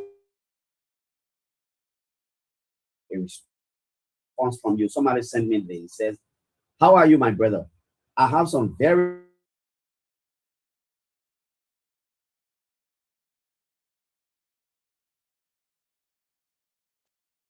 becoming more powerful than the people of Nigeria. They are making farms in Liberia and taking the products to the Ivory Coast for sale. There are serious intermarriage going on between they and the the people of Grand Chile. They have purchased 45% of the land in Grand Chile at present as I send this text. They determine which currency to sell or trade their goods in. These are things that created the problem for us in Lofa County at the moment." Then he goes on to say, in Nimba, for example, all the ferry over the St. John River at the local crossing points in Nimba County and Guinea are owned by Guineans. If you are crossing from Liberia into Guinea, you pay crossing fees to the Guinean. And when you are leaving Guinea to Liberia, you again pay the same money to the Guinean, thereby putting the Guinean under the pretense that they own that side of the river or the land. This is serious. Mr. Vice President, Burkina Faso in Benji. So the last one, and maybe that look what I want to happen. Maybe I need to check me now whether they are, because I spent years in Africa. I have my own round area to cross people on St. John in the night. So for the round, I was from that 18 years ago. So I'll be super cool. Yes. You know, we went to Lake Buddha, we went to Swami, we went to, there are a lot of people who doing overnight crossing and things. Sometimes we say our own route. The route I call a call, we tie together. And, you know, that time we used to be crossing our small things that can't do anything overnight. You cross it, you can't ride it, you come in overnight, you take it. So I don't know about it happening. But I heard it been happening in Lufa for a very long time. The route, they cross the Guinea, they on the Guinea, on the Liberian, you pay for to cross it, and you know, both ways. And so I'm told, even in the Liberian side, they didn't say taxes, so when you pay to Guinea, you pay to Liberia. I don't know much detail about the local side, but the name side, I grew up there, I played on our water, and so I know what it is there. Unless they have changed things. Now, when our representatives said the issue of Burkina Faso is in the serious problem, and we tried to investigate. And one of the things we saw there is, look, some of our own people are causing some of the problem. And we have to hit the news quick. You do that, you don't even get fresh speech. So Clarence has a family, Clarence go to Cote d'Ivoire, bring the Burkina Faso, and said, "Look, I want you to do for me 100 acres of cocoa farm." The man said, "You'll pay me 10,000 for grow your cocoa farm." I get 3 months. I'll grow your cocoa for 3 years. I will brush. In 6 months, you will feed me. But after 6 months, you will not feed me anymore for 3 years. Then when I'm brushing, I'll pay my yam, I'll pay my cassava thing to feed myself. I will do the complete farm for you. And once you reach 3 years of the harvest, you take your cocoa and come back. And I'll feed you 10,000. Client said, "No, I'll get 10,000. The man said, "Okay, I'll spend 100 acres, but you give me 40 until 60. I said, "Yeah, no problem. Go ahead." So the man do all the work, he put all the investment and everything. But remember, I'm not a lawyer, but on our law, I don't think when you are a foreign person, you get violent. But that was a whole new discussion. Lawyers got to look at it. Or no Liberian got right to get his land to the foreign person. I know there should be law. I don't have the details, but lawyers will speak to that. Now, the guy grow the cocoa. The cocoa reached 3 years. The first harvest, the man harvest is 40 acres. You harvest your 60 acres. The The man fought it was getting 30,000 now. They get no man at 10,000 don't own for it. I didn't know my man using you. So the problem with it. So the article thing I told you about that we intend to do will register everybody in the country. You foreigner, you non-Liberian, meaning our Burkinabe friends, Ghanaians, Nigerians, and whatsoever will register everybody. During the registration in the town team will be there, other people will be there. They may not Burkinabe, will put your name there. They may not be. We'll sort them on, we know the number, we know where we're living, and we start to engage them. And you want to live in Nigeria, there are laws in the farm. If them men are supposed to give you land, and the men that give you land, and on our law, you're not supposed to get land, it's a cool discussion. I got that small part, but it's a serious issue that we need to address as a government. And the first way to do it is not just taking these numbers that people get throwing, is to go there, count these people. And to count them is to register them, get them. No, when you leave from here to Ghana today, you get down in Ghana and you want to open an account, you want to get a SIM card, unless you use your passport for paying, but they will have to give you a non-Ghanaian card. That card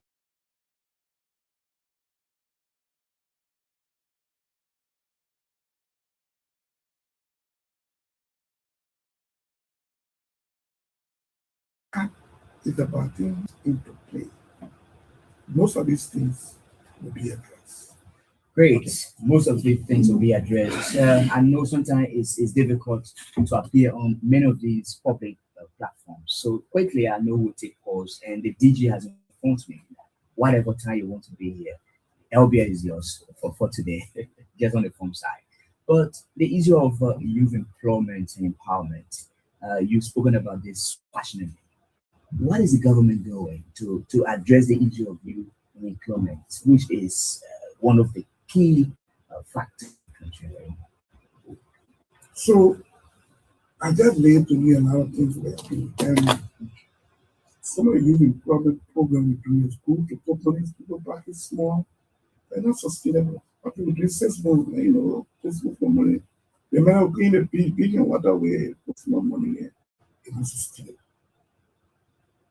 We will keep doing this small. That is keeping people in the RC. You know what RC is in the hospital?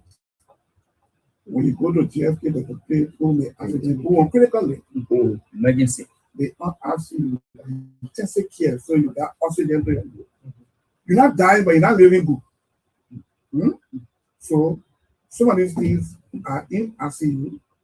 We got to go to the structural problem that I said. If you take care of electricity, any young person can choose their go to the village and raise goat. I carried two days nanny goat, and only one baby goat. And see, I went to the bush for 5 years. I went playing coffee or cocoa or rubber. I came at 2 days nanny goat and one baby goat. In 5 years time, I can get more than 100 goats or 200 goats. And just call somebody and say, look, Debbie, we were doing a push-up and the guy phone home because you can pay for electricity to get full. You just bring a trauma and find pay 100 goats or 200 goats. With 100, 200 goats, that first cash get in my head, I get 10, 20,000 now. When you know what to do in Liberia, you cook in Liberia, I only need 10,000 now. I don't owe nobody has money, 10,000. I cooked. I'll come back any day. That's all I need. And so, as we will do small window dressing with most of the things happening that is not sustainable, we got to go to the foundational issue. There's a road. We're trying with roads. We're trying to connect the country with full roads. We try. The whole rainy season, under this president, no car got stuck on any major highway. Unless you leave the major highway, make a small road. With the yellow machine coming to address. But the next thing is to address the legislative thing that the president is very serious about. And discussions are going on, people are doing studies. And once we get that done, the country is better, all these things will be taken care Mr. Vice President, maybe my last question, then we go to the line. This is political. You seem to be very happy in your position as the Vice President. You don't look like a car park. We see you in the news all the time. That shows the relationship and trust between your boss and you. We are looking up to 2029. Conversation out there.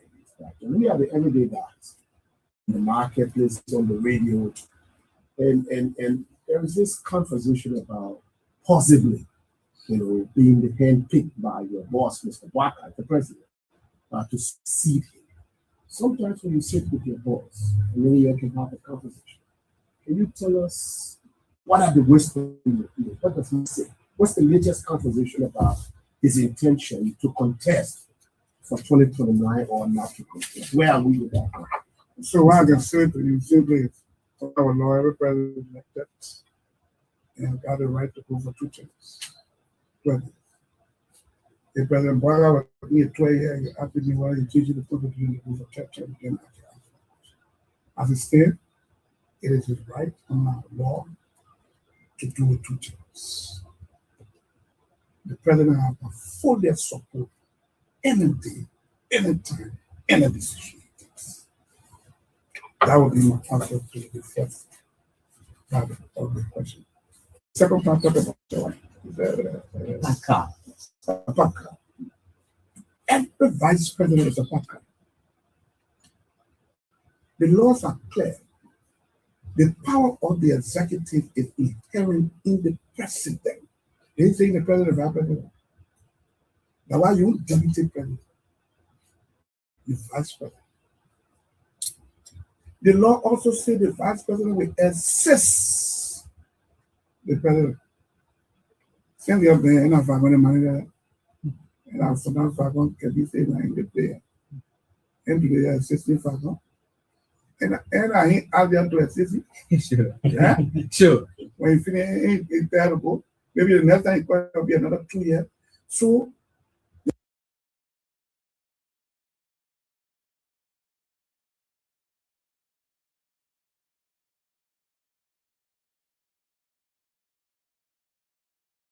the vice president is a parked car. The president uses that car at will. If the president the car will go to Dwara and go pick up two gallons or red oil. The car run and come and get oil pump. Until the president get used for the car again, then it moves. So once I execute, I come back to base and report. And the hand gets filled with most of the things we're doing. VP, look at this one, assist me on this one. Assist me on the one. Even at that, it's for me to report to him and not to report. And so a vice president is a bad guy. And a vice president, they are in trouble and they'll be killed between the people. And so going forward, as the Constitution is, every vice president in the future know that you have to assist. Assisting, the person must request it. And that's why the vice president is the only person that go to session and go to cabinet. Because the president not ready for a Senate, go sit down on the Senate and keep presiding without a vote. You know how I might say, if one of the people tell you I'm voting team power, whether you like it or not, I mean, you got to sign. Since I went there hasn't been a time for me to take a vote. So I'm back. When the president said move, I move. The distance give me a trouble, I come back, I'm back and wait. But I have a very good relationship with them. A father-son relationship. When I'm talking to the president, I don't feel president, I feel my father. And as soon as the president in the forum, and he blasted at me openly. No matter what blast at me, no problem. When that issue, we African children, the elder will remain the elder. And Jojo, the common son, Jojo myself, born the same year. Both of them came for the 8th year. I'm not ready to Jojo in at 2-3 months. So this man is my father. So we do that father something. I see him on. I got on. Him that accepted. The way I think I say, hey, better know better than me. If I tell you, why you're the president, you know better. And that's why they're working very well. Great. I mean, great conversation here. This broadcast is relayed on several stations around the country. I suppose it's time now you interact with your vice president. We've been here since 8 o'clock this morning and talking the issues that confront Liberians in the state. Too many people have started calling, ignoring, announcing numbers. And Yeah. only let's emphasize that we are relaying, and people should not call our private numbers. Yes, Yeah. yes. People have attempted already. Yes, sure. So we are really, several stations, OKFM, Prime FM, 2FM, Classic FM, Kakata Radio, Maghebe Radio, Dubai, Ambassa, Smart FM in Zulu, Radio Banga in Bon County, Super Bunkies Radio, Radio Putuma, Voice of Lofa, Voice of Nimba, Ideas in Riverside, Peace FM in Lower Maghebe Radio G, Voice of Plebo, Voice of Tube, City FM, Voice of Hopeless FM. So guys, we can enter today, man. Yeah. We can enter Yes, today. so let's hear in Bushman Radio as well. 08005140960, 08005140960. A very good morning to you. Thanks for joining us. Good morning. Good morning. Thanks for being there. So my name is Landon Ray. Hello. Go ahead. Go Yeah, ahead. you're live. My name is Landon Ray. I work for the Branch of the Capital. So I listened to the Vice President. The Vice President spoke of so many national concerns. But the Vice President is somebody who is responsible for people who live with disability. And he hasn't mentioned anything about the disabled community. And I think this Vice President and every other Vice President should take you in disabled issues. Okay, PWD. Thank you. Thank you so very much. Thank you. Good morning. Thanks for joining. Good morning. Okay, this person. Good morning. Please go ahead. Good morning. You're giving us feedback, man. I'm sorry. No, I think I'll have Yeah, to but let you you have to go. do that quickly. Yes, What's please that? go ahead. This is international call from France. Good morning. Yeah, good morning. I need a quick question about Paris. Yes, sir. Paris, please go. Good morning, Honorable Vice President. For the record, I don't believe that you are one of the most corrupt politicians in front of Liberia. Now, No, we will not take that. It's we have to be very careful what we say to national leaders. Good morning. good morning. How are you, sir? My name is Jay Mohammed Cohen. I call you from Bon County to be exact, District 1. Yes, sir. Okay, let me appreciate my Vice President this morning. A long time I've never heard you speaking like the way you spoke this morning. I appreciate you for all what you're doing. Well, I have a series of concerns, sir. No, let me get one, please. The negotiation about the concession agreement. I heard from the ELBC radio that Butokan, who is a senator, is filing out how the concession is done in your county. That it was not done properly. So what can you think of that? Okay, thank you. Thank you. Good morning. Thanks for being there. Good morning. This is George Mola, Joy from District 6, Immola County. I just want to say good morning to our Vice President, Vice President Kpan Koung. Thank you so much. You spoke about a lot of things. I know that you'll be this country. I'm not a question for you, but I thank you.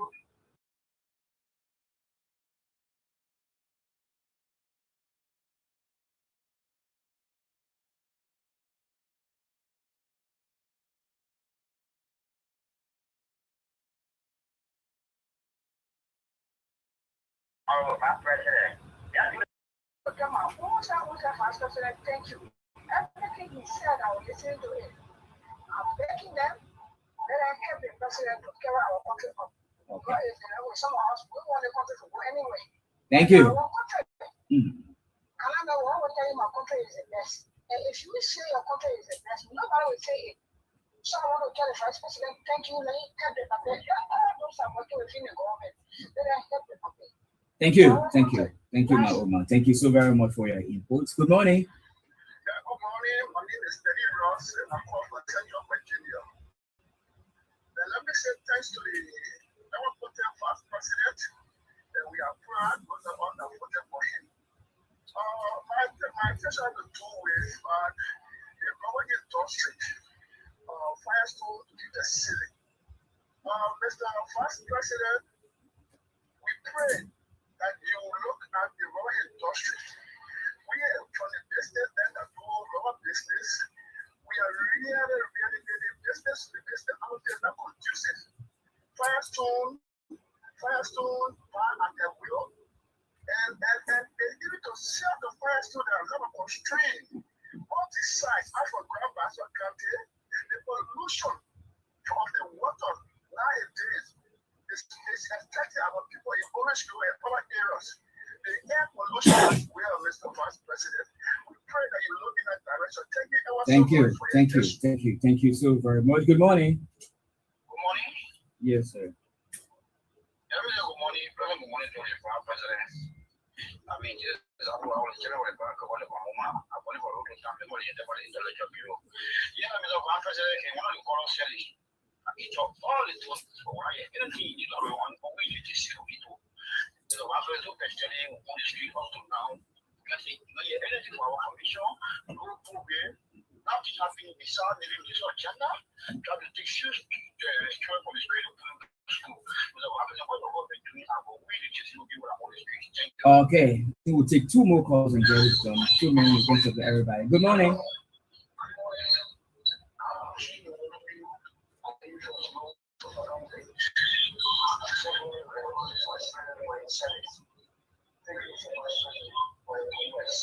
Okay. Thank you. This should be our last caller. Please, thanks for joining. Yes, sir. Go ahead, please. Live. Yes, I'm going to say thank you to the Vice President. Let me say thank you to the Vice President. Okay. Mr. Vice President, I sat down today and I analyzed all what you said. What you talk about this market. In economics, we have two types of markets. We have perfect and imperfect markets. The goods that are coming in Liberia, they are all from the perfect market. They send in all the meat and chicken and things for us to eat. Our we're getting sick. Every day we're getting sick. Right now, the place that I am, I'm sick. I'm having diabetes, I'm having fever, and all the rest of it, my children and all. So I need help from you, Mr. Vice President. Okay. My number is 086 I need you. Don't send me something so that I go to hospital. Thank you.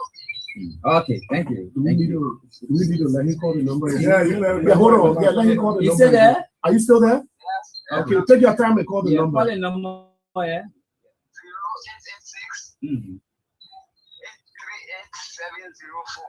And your name? So, Ask whether his name what's is your on name? that Your number. name again? Francis Sabayo. Okay. Francis Bayo. Okay. Okay. Thank you. Thank you. Okay. So I think we have to pull the calls there. And Mr. Vice President, you listen to the people. We can just take a few minutes to address some of the concerns raised. So I think one of the questions for the stable party. I mean, I forget about it. I mean, I've been a question because I've not going to about it. But my office is responsible for group of 77. And must have they are responsible for everybody in the country. Because of the selling is a bit different from the National Commission on Disability. If I'm not mistaken, because my wife runs it. She's the executive director by law. The vice president's wife takes over. The vice president is a woman. The husband takes over. Both vice president, whether male or woman, if you don't have a spouse, then you appoint somebody to take over. So my wife runs it. As we speak, my wife is doing for the group of 77 people a new home. When we go to South Beach, right opposite South Beach, the whole community is the same around there. There are people living with disability. My wife is even training, right now there's a program going on called Empower Hall, training people living with disability, especially women, how to teaching them. And she's trying to find a package now to get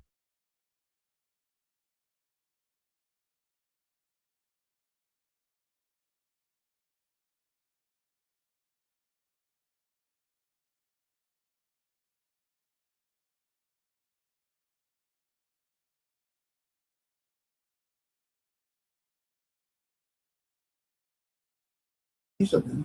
So when they graduate, what I want go over every day, they go look again. In order to be stationed. to be stationed on one place and be saying co-water.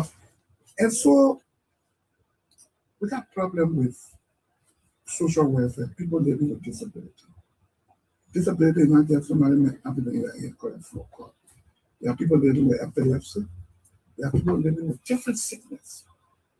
The last time I was being briefed by this entity in my office, they call it the Son Secretary, is skilled on nutrition. It's almost all the vice president office around here because they try to give it a political face. I'm told there are 12% of the children in the country that are stunted, meaning they're not even doing anything. So when the mom gets pregnant, she's supposed to be eating food that give the child good health in the stomach. So maybe to get irregular or because our beef is born, and that child starts to get small in the stomach. When that child born, if the woman born, the baby small. That child is stunted because the child don't have the right mineral and the right vitamin. Between there to 2 years, you can redeem that child. If you can get food to the children, that's why I said it time the UNFPA was designed, throwing a peanut butter and things they give the children. It caught us now. Between that time the child was born to 2 years, if you don't revive that child, because the brain's supposed to grow and everything's small. If you don't revive that child, right after 2 years, the child can never recover. I'm told there are 12% of the children in this country. They briefed me the last time. I told them this briefing needs to be given to the legislature. So I have a conversation with the pro tem and the speaker so that they come in session and explain to them. So we know this issue. And then instead of waiting for UNFPA, we can find some money, put in the budget, get some of the Liberian people packaging. We doing some cocoa packaging in Liberia now. If you put small money in the budget, $1, $2, $3 million, and people facing peanut butter, they buy the peanut, they grind it, put some benecine and all these things that give these children some of the mineral, we can save our children. And most instead of importing it, paying shipping costs and everything, people will start to grow peanuts and benecine and things because there will be a demand for the market. So that conversation I was briefed just 3 days ago. We are having a major stakeholder on the international partners in Washington. I told them to hold on because I wanted them to brief both plenary of the legislature, the Senate, and the House, so that people see pictures coming from their county, children from their county that are stunted, that can never be recovered. So, my man, if we're not asking, oh, but I know you're my man, and I'm not borrow you can talk.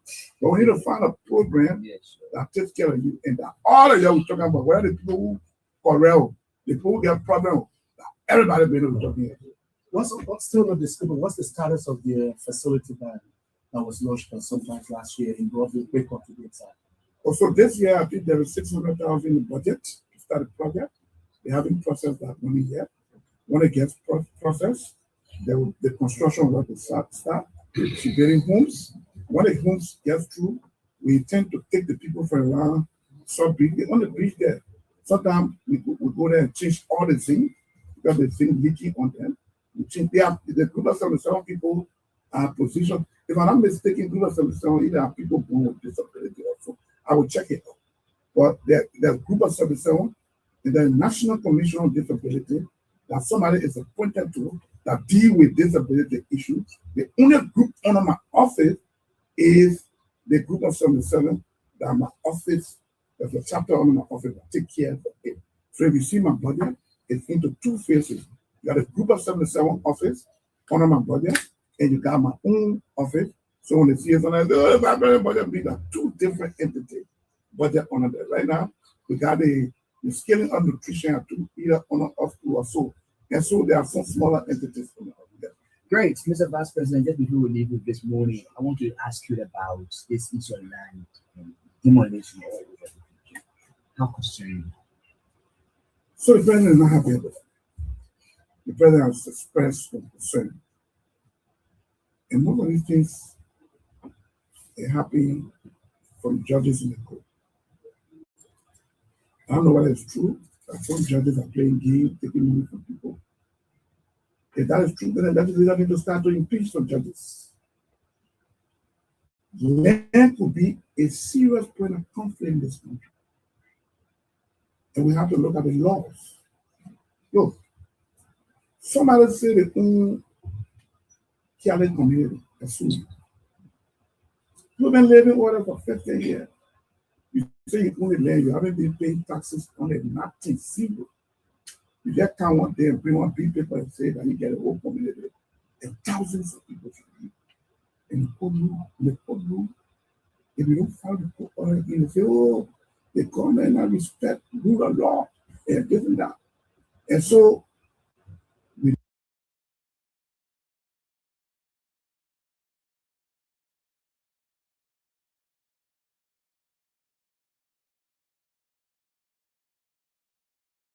need to look at the language.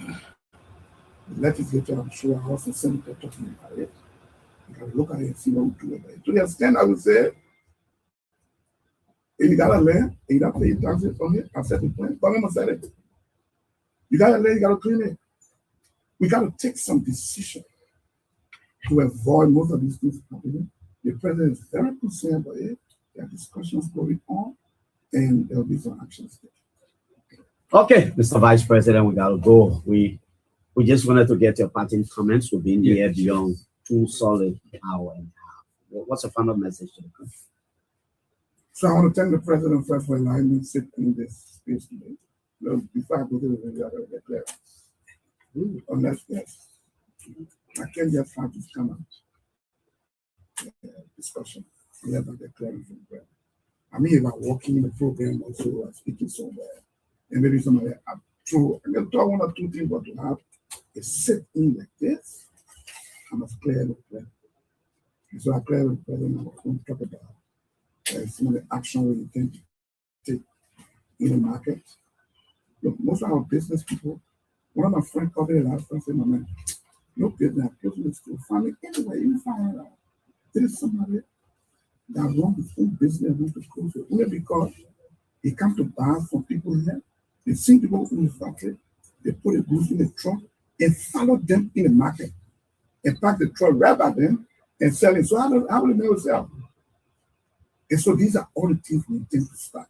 When you put a chain where the people who are producing got distributor, the distributor, that people who they supply will create a lot of job. People in the diaspora want to come home, thinking on what to do. Because are these things open? Some of the argument will be, who will have get the money to put for the guarantee? Those of you in country, you'll start shopping yourself. And you all of Liberia, whether you in anywhere in the world, like Liberia, start getting prepared so that we create the condition, come in and take money. So that we don't create it, if there's no way to move, and it will say, oh, so you have to go not able to think. Look, even you have 2, 3, some of the problems that in the country, we don't partner. Each are on the table, maybe got $1 million each. We know that when you build a hotel here, maybe 200 rooms, in 5 years, we will get our money back. With tourism working and all things working, people will come in. The building cost 10 million, we have 10 each other 1 million. Not all can do it, but all can do it. But we don't really know where to get. So most of our foreign friends would come together and do it, then they own it. In 5, 6 years down the line, everybody get our money, and then the building stand there and a profit. We need to start working together. If we want to get something done, and you get 10%, each other got 10%, when we pull it together and do the right documentation, they want another day, my man, we get working together. No, we get lawyers, they carve the right documentation, we can gradually take over this economy and do well as we compete with our foreign friends. We're not against them, we're not going after them, but we're going by the law. This law was passed in 2010. I was not in the legislature by then, but we are here, we're enforcing. Thank you. God bless you. Thank you. Thank you. Thank you. Thank That's you, all Mr. the time we've got to be here today on the Super Morning Show. Many thanks to all of you for So I will tuning call. in.